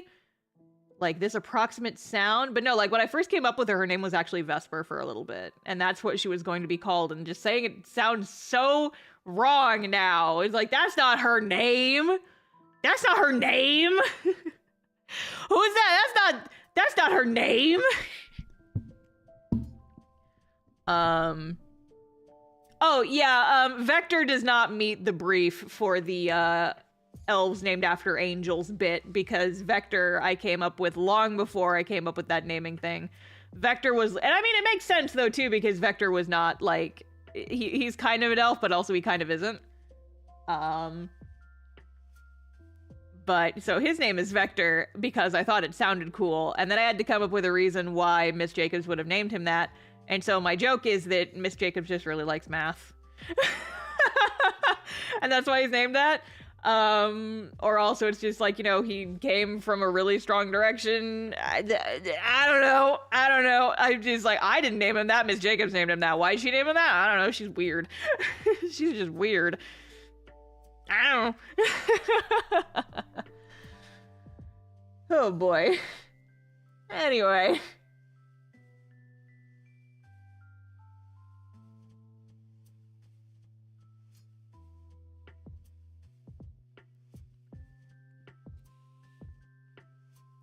I always like the vector and teleporting connection in my brain. Yeah, see, that works. Yep, there it is. There it is. That's the reason. I totally came up with that for a reason. Yep. Yep.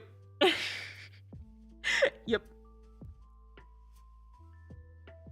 Just found your channel a few weeks ago and it's helped me a lot with getting into manga and webcomics. And as of a few minutes ago, I just got your book and I'm very excited to read it. Oh, well, thank you. I appreciate it. I hope you enjoy it when you get it. Yay. A good site to look up names is Behind the Name. It has really good advanced search. Yeah, I've used that one before. I've used Surname Database. Surname DB is where the names for a lot of my characters come from. Here's some more Forbidden Cast-Off lore for you guys. Ariana's last name, Marcel. I defo stole that from one of my friend's D&D characters.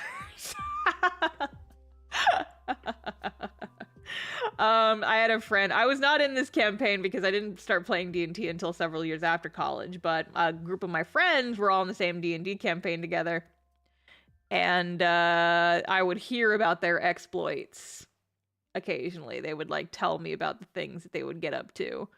And I remember one of my friends saying that their character was named Marcel, and I thought that was a really cool name, so I stole it. I stole it.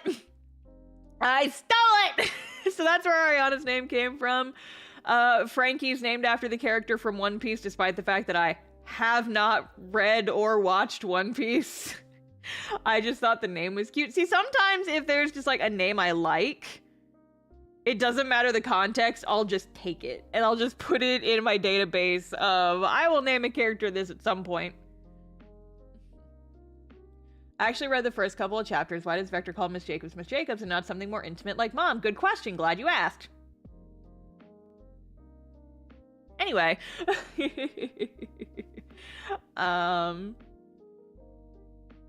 But yeah, I don't remember where Rory and Marina came from. I think Marina was... So I discovered this much later, and I don't know if this was a subconscious thing maybe, but did you guys ever have to take a foreign language class in school and they made you come up with like if you were in a Spanish class? I took a Spanish class in high school, and every year they made us come... the teacher would pass around a list of common Spanish names. It's like, these are names that are common in Spanish-speaking countries, and you have to pick one of those, and that's your Spanish name. And my Spanish name in one of these classes was actually Marina, because I thought it was pretty. And so... I don't remember if that was the intent, but I remembered that very many years later. It's like, oh, wait. That was a thing, wasn't it? So Marina was my Spanish name in my middle school Spanish class. And I think I also maybe named her that just because I wanted her to be kind of associated with like water and the color blue, and it just felt appropriate. But yeah, Rory, I don't remember where Rory came from, honestly. I know that I had Rory before I came up with her like full name being Aurora. And I'm gonna do some fun shit with that later.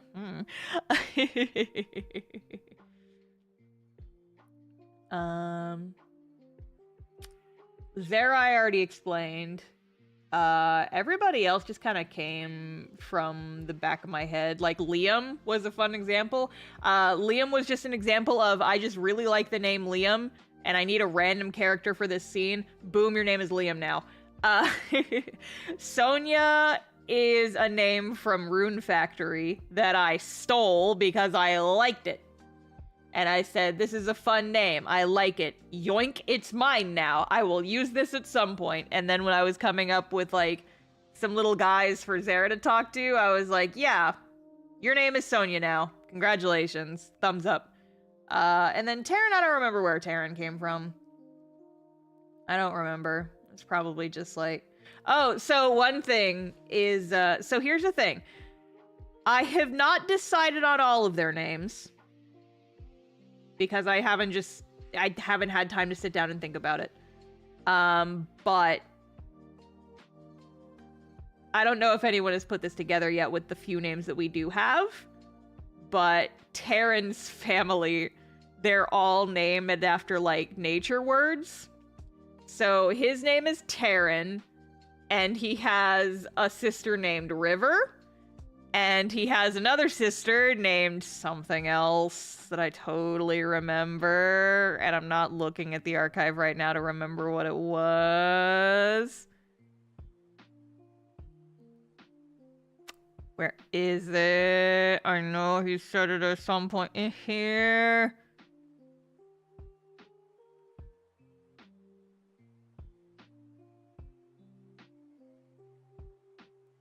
Amber, that's the other one. But yeah, so like Taryn's family all has nature names. That's just something I decided. Like I said, I don't have all of their names figured out because I'm not sure if they're ever going to come up in the story ever again. But if they do. But yeah, Zara has like 6 sisters, I think. He has 1 older sister and the rest of them are younger sisters. And so all of the sibling names are some sort of like nature associated names. These are just thoughts that I have in my head. It's Gray, some guy Ari worked with, right? Yeah, so Ari's little band of bounty hunter pals. I don't remember how I came up with their names. Oh, so one of them is Flynn. And I just really like that name. I just think that's a cool name. Flynn and like names like it, like Flynn and Finn and stuff like that. Names with 2 N's in them, I think are cool. And then there's Gray and Nyla, and I don't remember how I came up with those. Shrug. I came up with these characters so long ago, I don't remember the origins for every single one. But yeah. Another example of like F names that I like is Felix. I just really like the name Felix, and now I have a character named Felix. She is one of my D&D characters. She's my little pink tiefling bard, and I love her very much. She's baby girl. She was kind of like the proto-Verity, honestly. I never actually got to play her in a longer campaign. I played her in a one-shot. But she's baby, and I like her very much.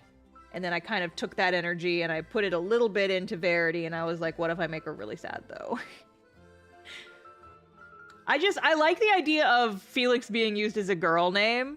I love masculine names that are used for female characters, and not even tomboys. I like when masculine names are used for characters that are very hyper feminine, because that's exactly the energy I brought for Felix. Is like Felix is usually it's usually a male's name, right? It's usually a male name. But I love the idea of just this sparkly little pink baby, bubblegum pink tiefling named Felix. Because you think Felix and you think it's a dude's name, but then it's like, haha, surprise, she's adorable and she loves you. I have some art of Felix. I can plop it onto the screen really quick. Let's see if I can find some Felix art for you guys. I haven't drawn her in a while, though. Where's my baby girl? Where is my baby girl? Where is she? There's Emery. I need Felix. Where is she? There she is. There's my baby girl. There she is. She's a little cross-eyed in this picture, but it's baby girl. There she. There she. She's baby.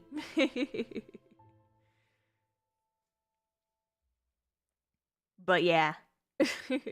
Are you guys enjoying the cast-off lore stream? The forbidden lore? It's very pink and sparkly. Yeah, she's a glamour bard, which, if you guys are unfamiliar, is a subclass of bard that's basically just, she's just like a pop star, essentially.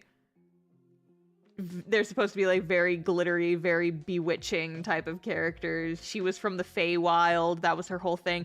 You can't really see it in this picture, but the idea is like she doesn't actually have freckles. She paints the gold sparkles across like the bridge of her nose for like freckles. Because she paints her horns too. They're like painted metallic gold. And she's like, I just had it in my head that maybe she, you know, like took some of the extra paint and she just gave herself little freckles. It's cute. But yes. I like how the stream was going to be a Star Stacks fruit, then chat almost got Star to cry. Now it's a lore stream. Yeah. Streams can be many things. Do you guys want to see some other babies? Do you guys want to see some other babies? Do you want to see the worst man in the world? Where's Zephyr? Here's a bastard. Here's one of my other Tiefs. This is a guy. This is a fucker. This is Zephyr. He's a nightmare. He talks like this. He's very fantastic. He was originally another bard, and then I changed him. So now he is an illusion wizard. He thinks he's very cool. Oh, no, he's an illusion wizard who pretends to be a bard. That is his whole thing, is that he's like, yes, well, you know, if you're an illusion wizard, your minor illusions could actually make sound instead of just visuals. And so he literally pretends to play music, and he tricks everyone into thinking he's a bard, because I like the idea of characters pretending to be a different class.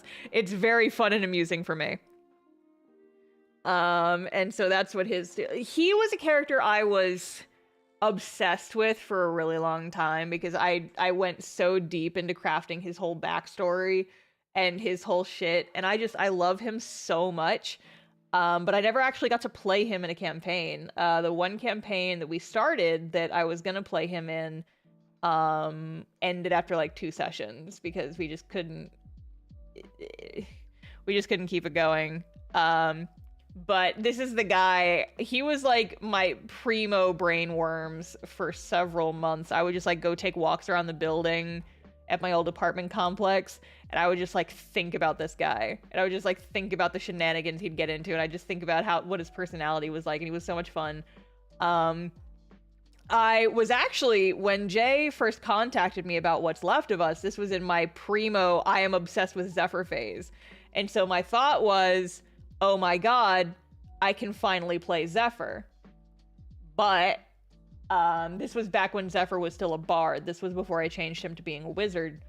And the party already had a bard and a changeling in it. And I was like, fuck. Because that's the secret, right? Is that he's actually a changeling. This is one of several identities that he has. But that was like a whole thing of he would like switch around identities, but he pretended that he wasn't a changeling. He pretended it was just all illusion magic. And it was so much fun, and I would have played him for What's Left of Us if we didn't already have a bard in the party. And I mean, even now, it's like, you know, thinking back, it's like I eventually did change him to be a wizard. But if we I just feel like the party would have been so squishy if we had a wizard and a bard and a warlock in the party. Is like, we need some muscle in this group. And so that's kind of where Emery came from.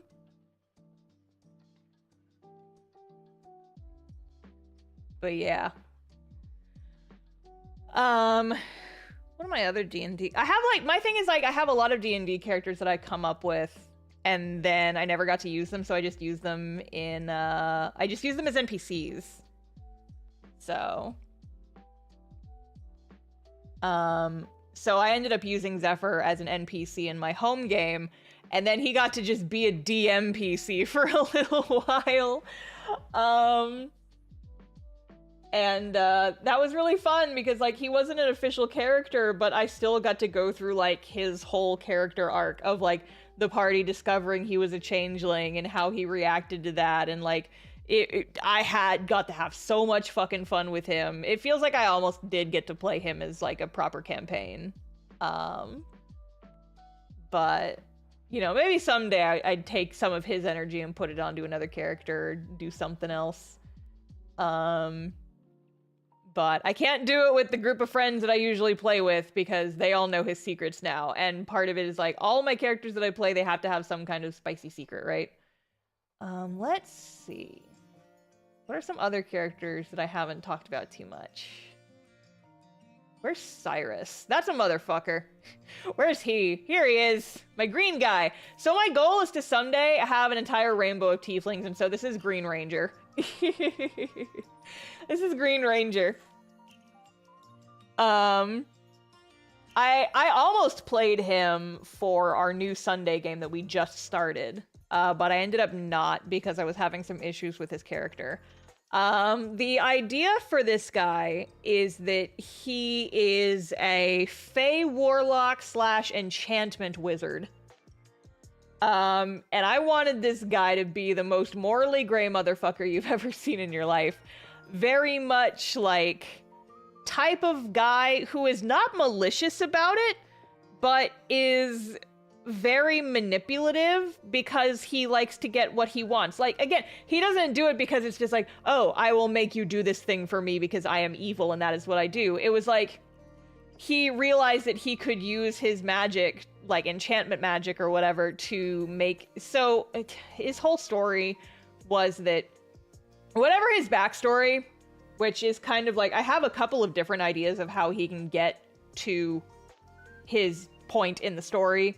I have a couple of different ideas for the backstory, and whichever one I chose would have depended on the campaign I played him in.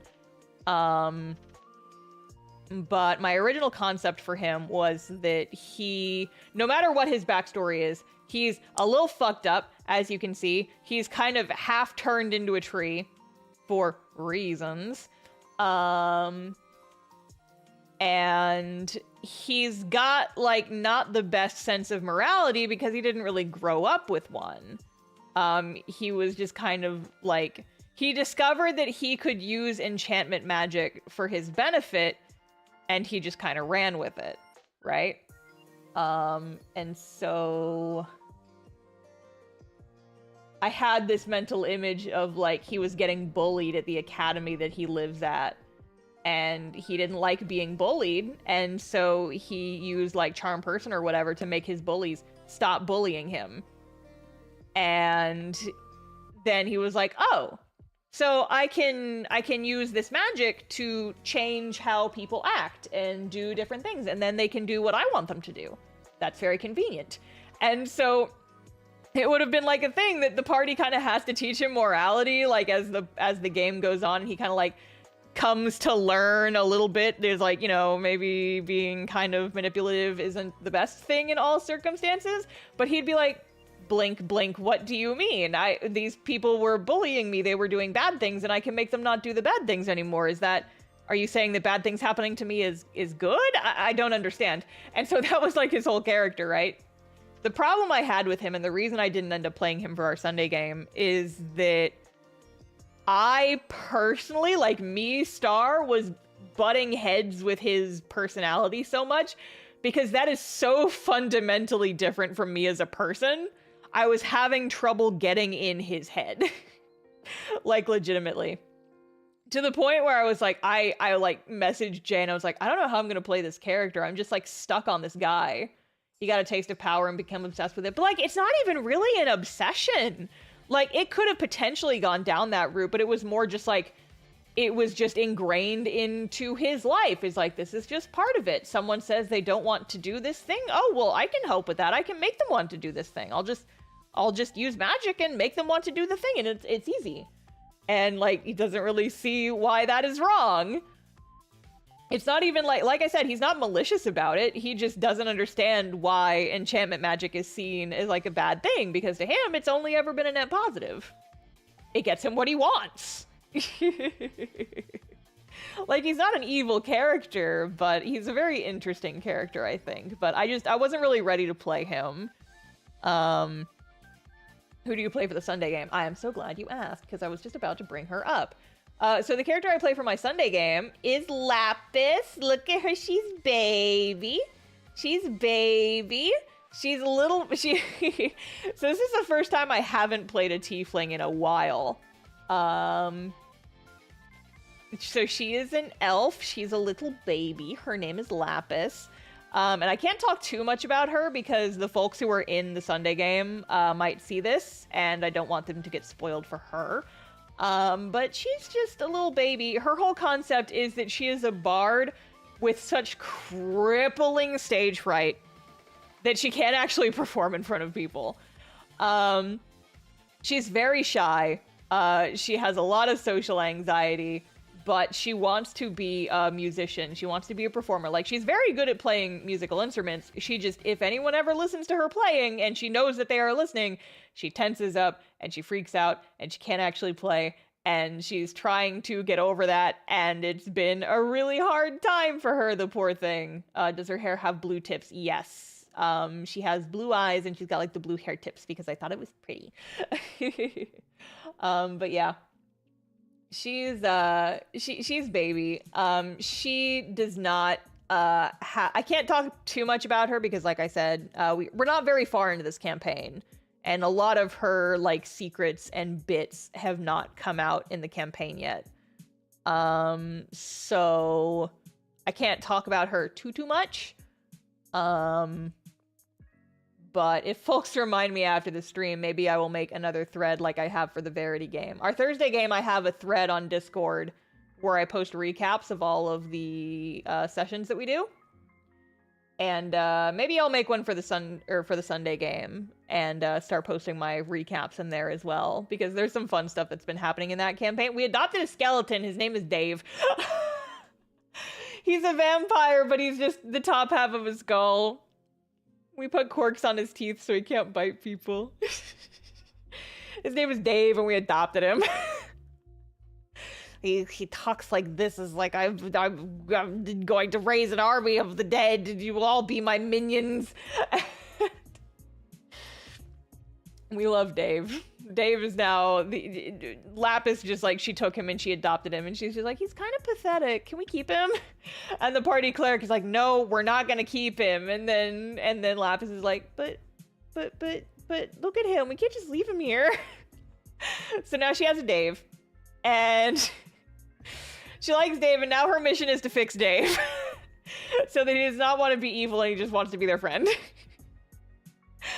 But yeah, it's a lot of fun. We actually had a session this past week, but it ended up getting cut pretty short because it was just like the fates were conspiring against us, so we didn't get very far.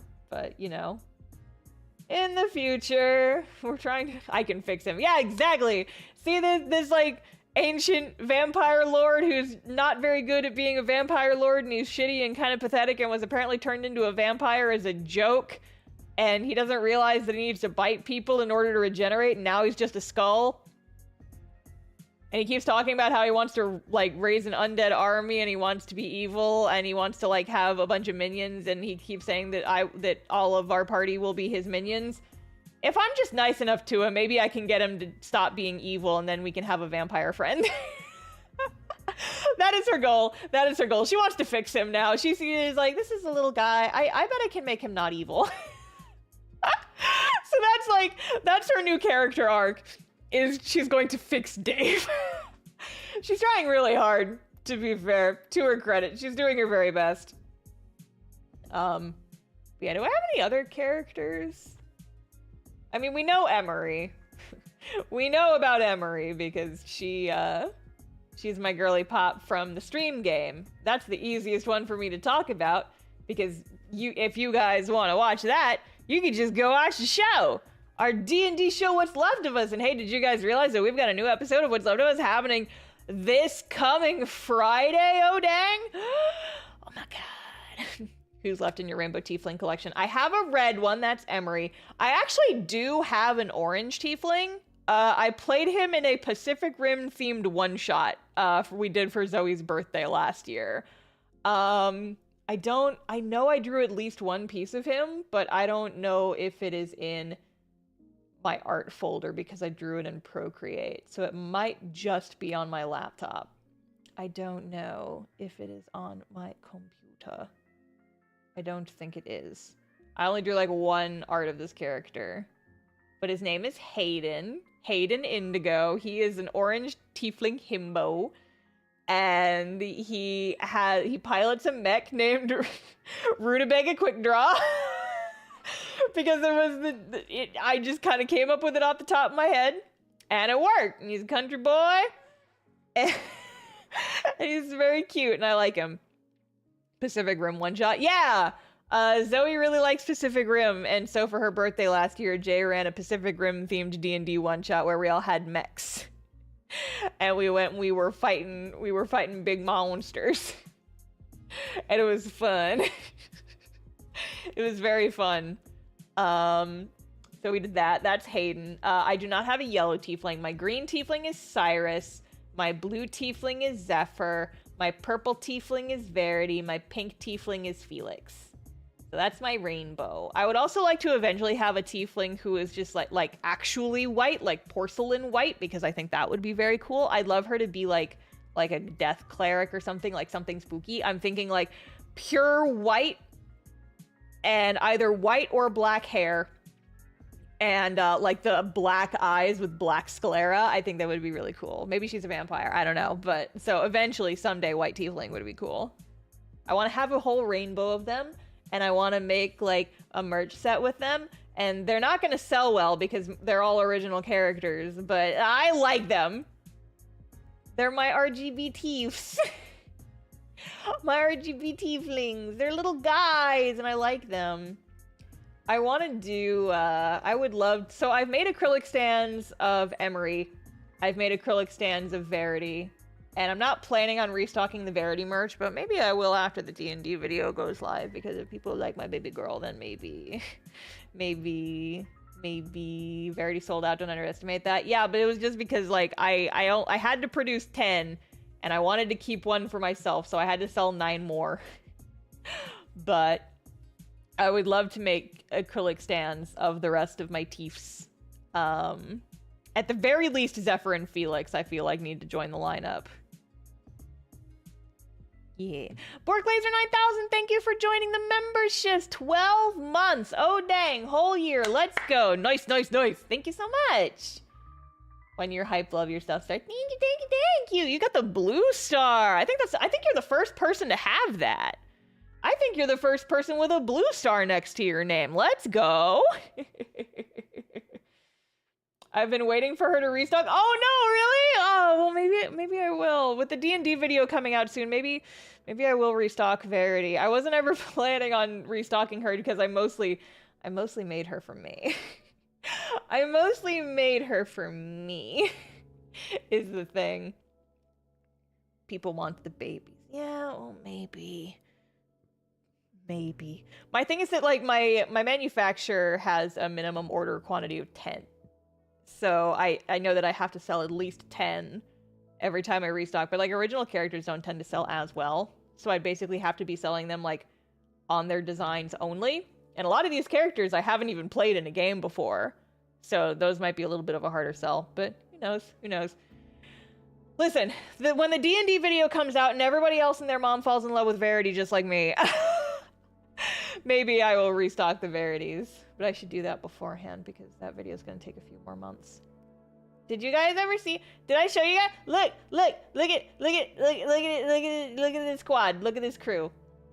Look at this team.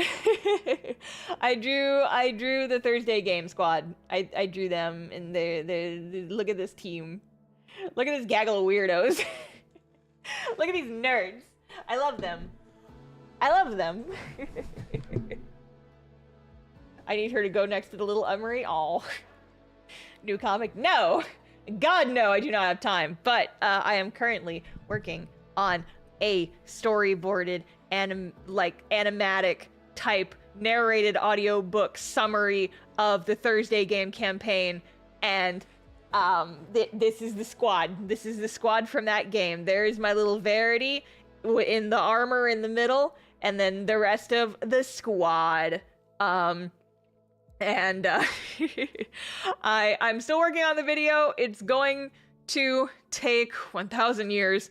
But if you guys want a sneak peek of it, you can either join my Patreon or join the channel memberships, because I've posted my character's intro there. It's like the first full scene of the story, because I didn't need any other voice lines from anybody else, and I'm still waiting on voice lines from a couple other people, so I can't finish any of the other scenes. But I posted the first full scene, which is my girl Verity's intro, so you guys can watch that. Who's Naomi's pet? Oh, so the little dragon, his name is Wrath, and it's because Naomi is she's a ranger, and that is her companion. She's a Drake Warden ranger, and so that is her Drake. His name is Wrath, and he's basically just a big puppy, and we like him.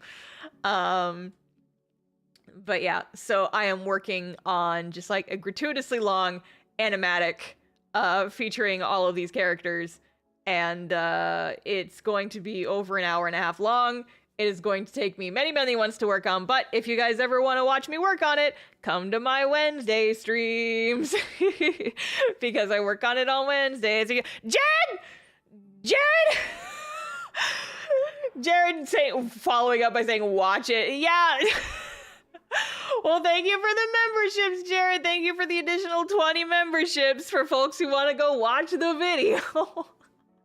If you just got a membership, y'all can go watch the video. That's like Verity's little intro scene. Tee-hee. Tee-hee. Thank you for the additional gifted subs, Jared. I appreciate it. Thank you, thank you. Everybody make sure to say thank you. Oh my god! Shadowgun453, thank you for joining them, or thank you for the 10 gifted memberships. Oh my god, thank you! You guys! Oh my goodness, you guys are too nice to me! Oh my god! But yes, thank you, Shadowgun453 and for Jared for the gifted memberships. I appreciate it! Thank you, thank you! If you got gifted a membership, make sure to say thank you, and then go watch my members only videos, because I have a couple. I have a couple up. Oh my god!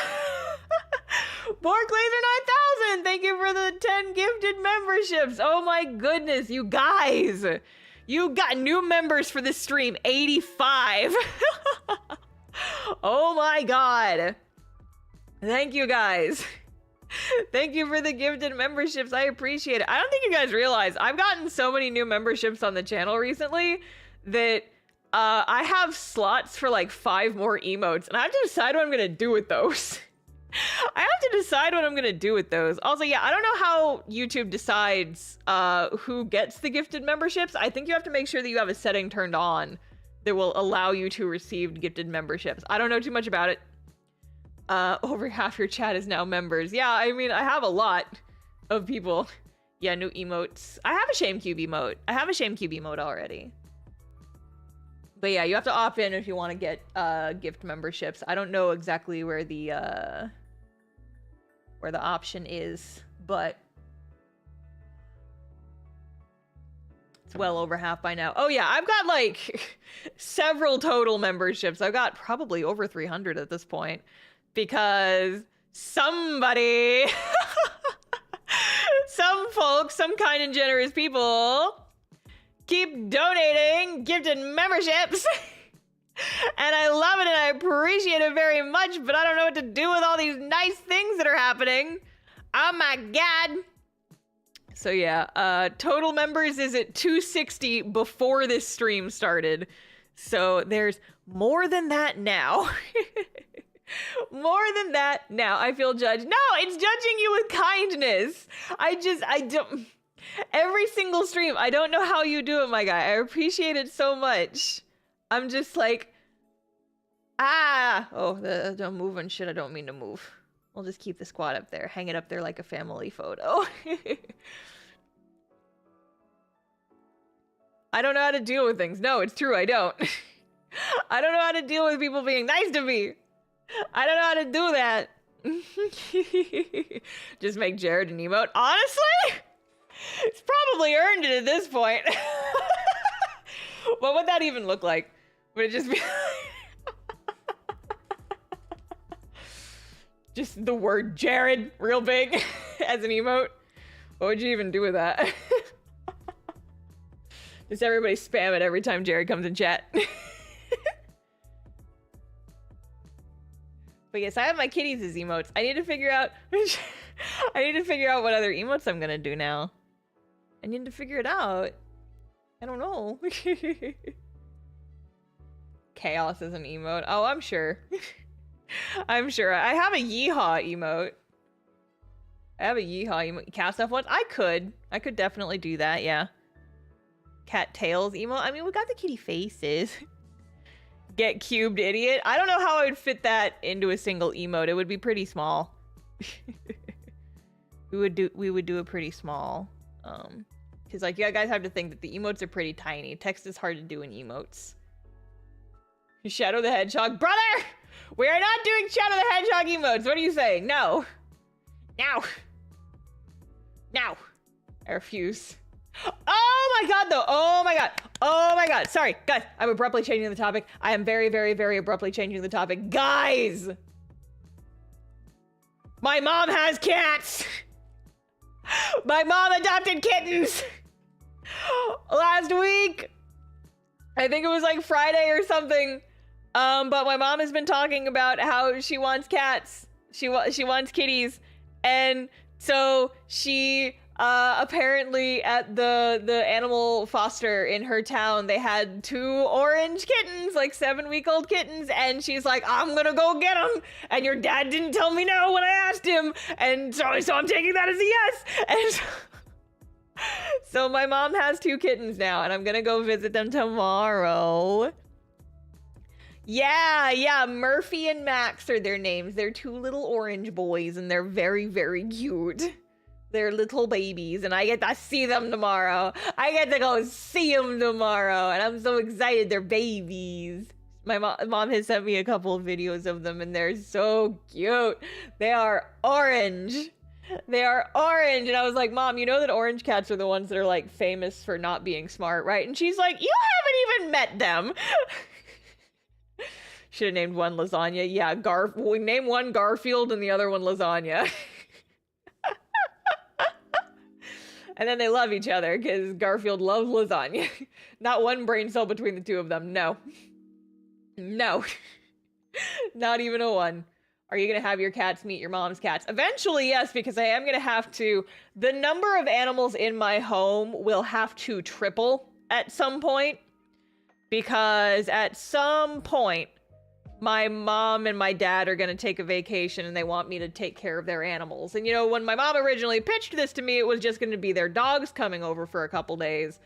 But now she has 2 dogs and 2 cats, and they're going to come to my house that has 2 cats already. So there's going to be there's going to be so many animals in my home. It's not, I mean, like, I have the room, but my goodness.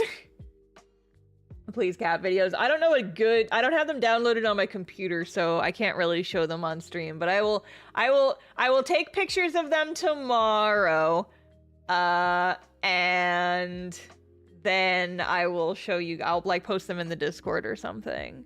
I will post them in the Discord or something. He's doing it again!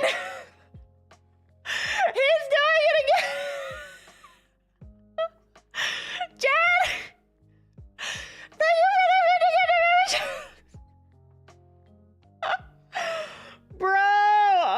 god.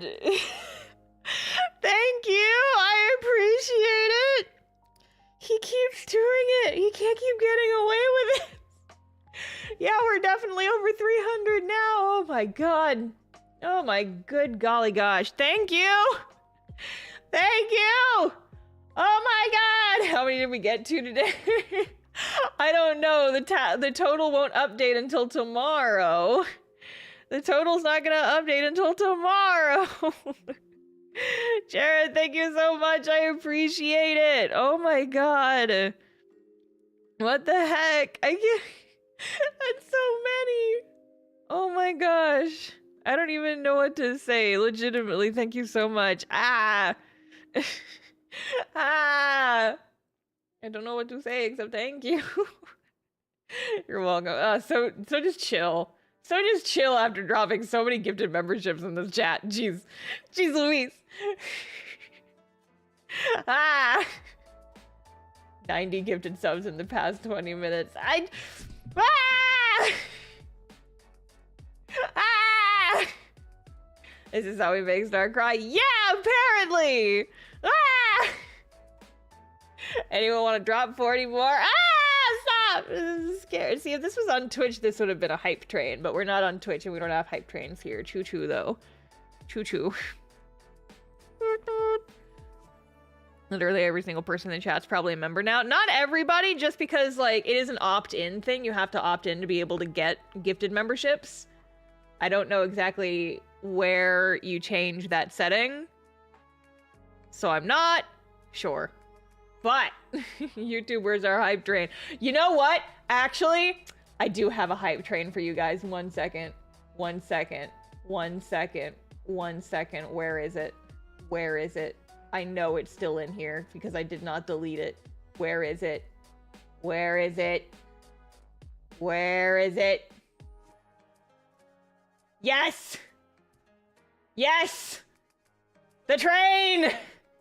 The train! This is our hype train now, chats! This is our hype train! It's on my head! Choo-choo! See, it's even purple! It's purple! I use this as a prop for What's Left of Us at some point. This is clip art. And I made it purple. Choo-choo! This is the hype train. Everybody get on board the hype train. Choo-choo. Choo-choo. It's the hype train. I am the hype train. All aboard the hype train. All aboard the hype train. Wait. Wait. Wait. Wait. Wait. We make the train really big. We make the train really big. And we put the couch away. We yeet the couch into another dimension. And then we make the me. We make the me small.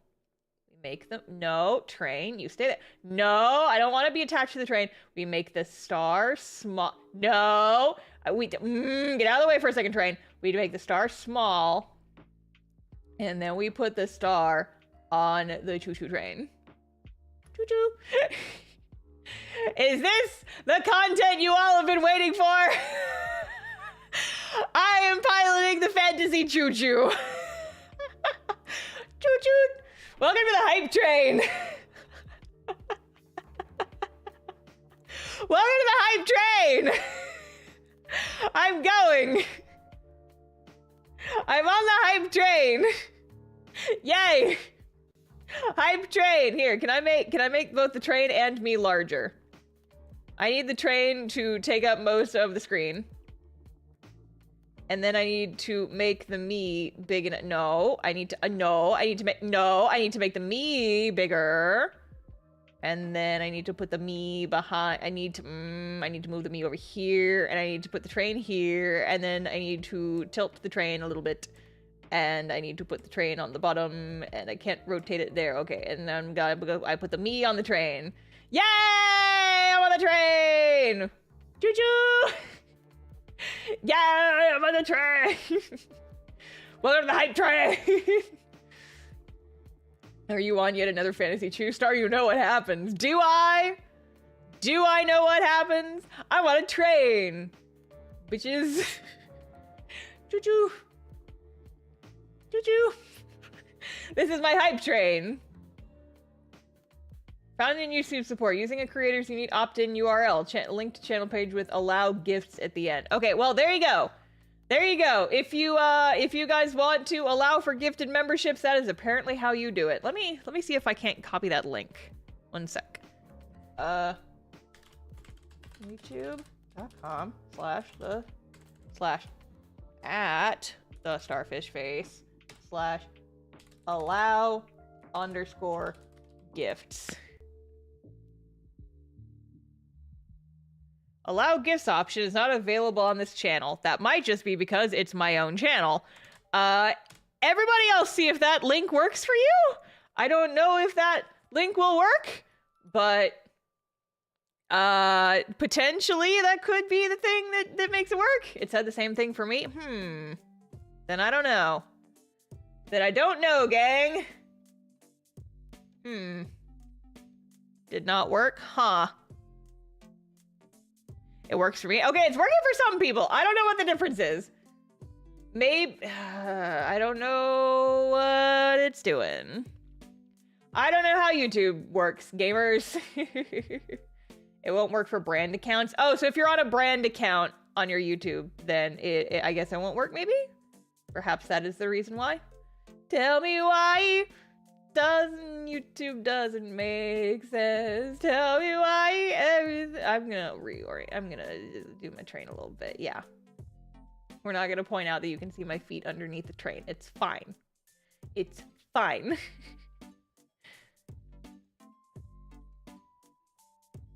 Well, yeah, so at the very least now, if you click that link, then perhaps in the future. Although, you know, sometimes when you gift an amount of memberships, sometimes YouTube, like, does not actually give memberships to all of those people. So maybe if a bunch of people, Jared, no, Jared, I love you and I appreciate it, bud. You've done enough for this stream. You've done enough. You're good. You're good. I'm doing another stream on Wednesday, bud. I appreciate you so much. But it's like, you've given like 200 gifted subs in this stream already alone. It's freaking me out a little bit. I love you. I am doing the genuinely, like, the heart hands. I did it again. Too late, Jared! He did it again! He did it again!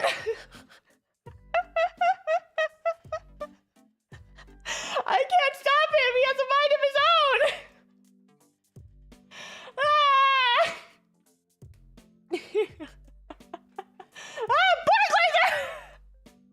But you too, oh my god! Guys! Ah! Oh my god! Jared and Pork Laser, thank you so much for the gifted memberships. Oh my god! Oh my god! How many have there been? Almost 200 this stream!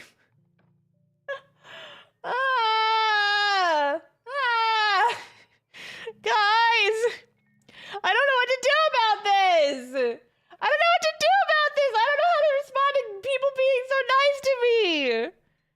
We've got to get 200. No, stop! It's too many! Guys! Guys, it's so...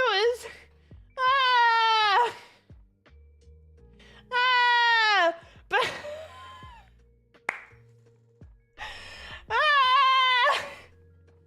Bravely Komatsu, thank you for the 20 gifted memberships!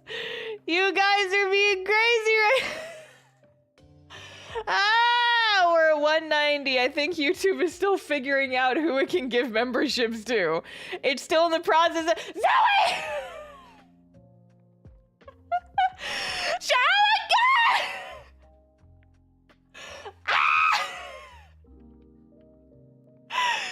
Zoe V, thank you for the 10 gifted memberships. Shadowgun453, thank you for the 20 gifted memberships. We are now officially at over 200 gifted membership for this stream alone. I am genuinely lightheaded right now. I am sitting in my train and I can't feel my face. I just wanted to feel like I'm part of something. I'm like, oh my god! It just keeps going! Mad Math, thank you for the 20 gifted memberships. Guys! No! Guys, I'm legitimately getting lightheaded. I don't know what to do. Fire Drake McPhee, thank you for the 10 gifted memberships. I appreciate it. Oh my god! Oh my god! It's still thinking. It's still thinking. YouTube is still thinking. Here, I will pin this link just in case it works for more people. I will pin this link. I will pin this link. Replace pinned message. There. Oh my god. You guys. You guys. Yeah, like this was supposed to be a Suika game stream and it started with just me not being able to play the game. Because my capture card wouldn't work. And now I just live on the hype train now. My face hurts. Ah! Ah! What do I do now? Ah! Oh yeah, Jared still has to make sure he's a member. Jared Sainwater, thank you for being a member for 9 months. This is great. Good job, everyone, encouraging this behavior. You have enough money to buy a new capture card? See, the thing is, I don't even think my capture card is broken. I just have to figure out why it doesn't want to connect to my computer. I just have to figure out why it doesn't want to connect to my computer. Why am I hearing Molly? Molly? Hello, kitten. What are you doing? Hi, baby. What you meowing about? Hi. Hi, meow cat. Hello, bird cat. Hello. Hello, Molly. Meow, meow, meow. Okay, she doesn't want to be a lap cat. She doesn't want to be a lap cat. Yeah, folks coming is like, I got a gift sub? What happened?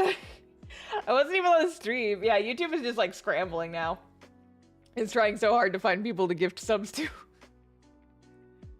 Is it over? Well, the stream's about to be over because it's almost 8 and that's when I usually end stream. I don't know what to do now. I don't know what to do now. I'm just sitting in my hype train, my fantasy choo-choo train. Probably need to disable the card's capture feature. I need to do something. I don't know what. The capture card has always been a persnickety beast. I probably just need to figure out like the correct combination of cables and inputs and such of that nature. Get loved, choo-choo tuber. Yeah, I'm not a VTuber. I'm a choo-choo tuber. This is my life now. I live on this train. Choo-choo. You could say the stream went off the rails. It sure as shit did. Boy golly, it sure as shit did. This was supposed to be a stream about watermelons. This is supposed to be a stream about stacking fruits. See, like, here's the thing, though. Here's the thing. You guys are making me doubt my decisions. And not in a bad way. I just... 230 gifts. Oh, it's more than that. We're at 261 new members right now. Make that 262! Fire Drake McPhee, thank you for joining the membership. All the chat, join hands, join the love train. Gosh, right? Just about. Just about. It just keeps going. But, like, see, here's the thing. Here's the thing, gang. So, I know that, YouTubers and Twitch streamers will do, like, subathons, right? I've never really, like, wanted to do a subathon. 7 more and it could be a funny number. Yeah, you have to donate exactly 7 memberships. Or just, people could just join the memberships. but it does. You don't have to. You don't have to. But no, it's like I'm involuntary subathon. That's a good description of what this stream feels like. Borklaser 9000, thank you for the 5 additional gifted memberships. Oh my gosh, you guys, involuntary memberships. That really do be what this feels like. Yeah, we are now at 265. We are now at 265. Maybe if you see, the thing is, like, it doesn't seem super accurate because it's like that should have knocked us up to like 67. So I don't know. Jared says you will have a subathon. God, right? Porklaser 9000, thank you for the single gifted membership. We are now at 266. Jared said, thank you for the gifted membership. Oh, wait, we are now at 268. We are now at 268. Habib Janid, thank you for the single gift. 269, let's go! We are at 269. No more gifted memberships. You have to stop. We have to stop. We can't keep going like this. We are at 269. We are at 269. Cease and desist. Here, I will save the image and I will put it on the screen. I will save it and I will put it on the screen. No more. No more. It is at 269. We've done it. We have done it. No more. No more. 420, let's go. No, guys, that's so many. That is so many. We can stay at this funny number. We can stay at this funny number. On the road to 420, let's go. Guys! Okay, well, wait. So the number of, so YouTube operates on like a 24-hour basis. I might be at like approximately 420 now because YouTube doesn't tell you how many memberships you got until the day rolls over. So I won't know exactly how many I have until tomorrow. So we will see. We will see. Because, okay, we might actually be at over 420 subs a day in one day means you have to smoke weed on stream. No, it doesn't. No, it does not. I have never even looked at a weed before. You cannot make me do drugs on stream. Let me get my calculator out. Because what is 260 plus 269? Plus 269 equals... Yeah, we're already over 420, guys, with total, because it says I have total members of before this stream. Before this stream, I had 260.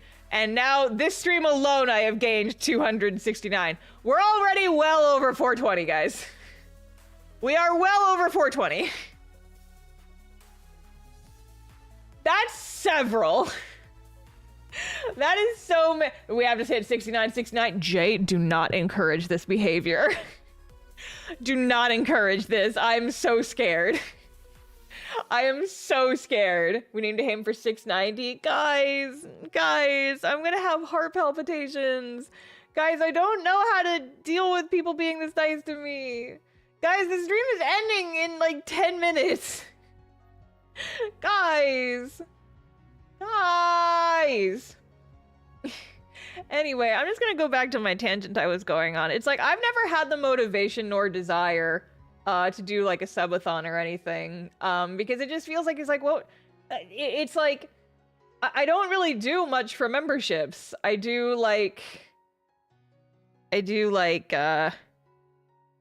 know, I have a Patreon. I do like early access for videos. But I don't know what I would like do for a subathon. And at the same time, it's like, I feel like a subathon is just like, it's just, like, I don't mean this to be like reflected on everyone else, because like, I know sometimes people do subathons to like raise money for things. And sometimes people do subathons to like, you know, raise money for stuff. But for me, it's just like, I don't have any motivation to do a subathon. I don't have any like super important goals that I'm like reaching for a subathon or anything. And you guys just made me do it anyway. You guys are just too freaking nice to me and I don't know what to do. I'm scared. Guys, I'm scared. I'm gonna trade it. I'm scared. Ah. Ah. I really do appreciate it though, like genuinely I do. I don't know what to do when people are nice to me. Is this Squeaky Game music playing in the background? No, this is just like bopping music. Membership stuff is more than enough for me. Well, thank you. Like, I've considered adding more tiers to the memberships, but at the same time, it's just like, I don't know what else I would do, because a lot of the stuff I would do for a channel membership, I do on Patreon, and Patreon, while it does take a big cut, Patreon does take less money from me than YouTube does. YouTube is like a 70-30 split, so YouTube takes like 30% of what I earn. And so, like, Patreon does take a lot, but it's less than that. It's like YouTube, or Patreon's like 12 to 15% if you include all their fees and stuff. And so it's like, I like my memberships the way they are. I like that people can just like throw a couple bucks at me and they can get, you know, like early access to my videos. They can get emotes and stuff like that. I like that I can decide the price for it, which I can't really do on Twitch. I like it. It's nice. But yeah, I'm glad that you guys are enjoying. I'm glad that you guys like my streams. I'm glad that the stream that was supposed to be Squeaky Game. Hypersonic, thank you for the 5 gifted memberships. What am I gonna do with you guys? You guys are too nice to me. Thank you. I appreciate it a lot. We have now passed 269. It is still going. You'll never be free, apparently. Gosh. I mean, so that is the other thing, right? I've seen people do like uncapped subathons where it's just like the more subs you get, the longer the stream goes. And that kind of scares me because I don't think I've ever done a stream longer than 5 hours. I don't know what I would do with myself if I streamed for 5 hours. I don't know what I would do here. I think if I just like save over the image, then it will automatically update in OBS. It will! Amazing. Incredible. 10 out of 10. Promise not to give any more until May. Okay. I worry about your wallet, man. That's like so many gifted memberships. I do appreciate it, but like make sure you're taking care of yourself too, you know? Just 5 hours of cast off fan art. Oh boy. Streamers will put up a game like Words on stream and go to sleep. Yeah, but like then what if something happens in the night and I'm not around for it? Also, hi. Hi, Barry. I see you. Hi. Oh my god. Borglaser 9000, thank you for the 20 gifted memberships. I have to stop the stream at some point, you guys. I have to go eat dinner. I have to go eat dinner. Thank you. I appreciate it. What am I gonna do with you guys? Borglaser 9000, thank you for the 5 additional gifted memberships. It never ends. Guys, I feel like a bartender. I feel like I have to cut you guys off. I feel like I have to cut you guys off at some point. Because this is getting out of hand. This is so many. This is so many. Time for a mukbang stream? Oh god, I could not. I could not. I am one of those people that gets a little squicked out by the sound of other people eating. I can't do it. I can't do it.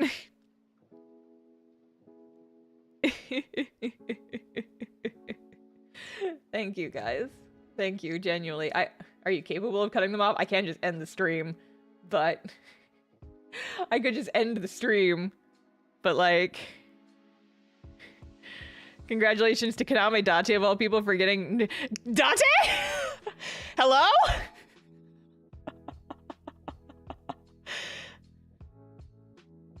Is he here? Yeah. Yeah. I think I'm gonna go ahead and end stream now. It is my dinner time. It is Star goes to bed time. It is Star stops the stream time. I'm stopping the stream. No more gifted memberships. I'm ending the stream now. We'll be doing another one of these on Wednesday, but I'll actually be drawing. I'll be working on the D&D video on stream. On Wednesday. On Wednesday. So, make sure... Nature wasn't here. Thank you for the thank you for joining the memberships. I appreciate it. Thank you guys all so much for being here and being the chaos gremlins that you are. I appreciate you all very much. Thank you. I am going to go and eat a Hot Pocket now. Or something. Maybe I'll have some bread on toast. Maybe I will have a Hot Pocket. I don't know. I'll figure something out. I ran out of curry the other day, so I have to eat something different. But I appreciate you guys so much. Thank you for joining me for this very weird stream. Jared, thank you for one more gifted stream. We have now officially hit 300. Here, I will give you guys the satisfying screenshot. I will give you guys the satisfying screenshot. There. Oh, well, now it's 301. Well, now it's 301. More Glazer 9000. Thank you for the additional gifted membership. I'm leaving now. The stream is over. No more gifted membership. No more. The stream is over. The stream is over. Thank you guys for joining me. I will see you guys on Wednesday. Bye.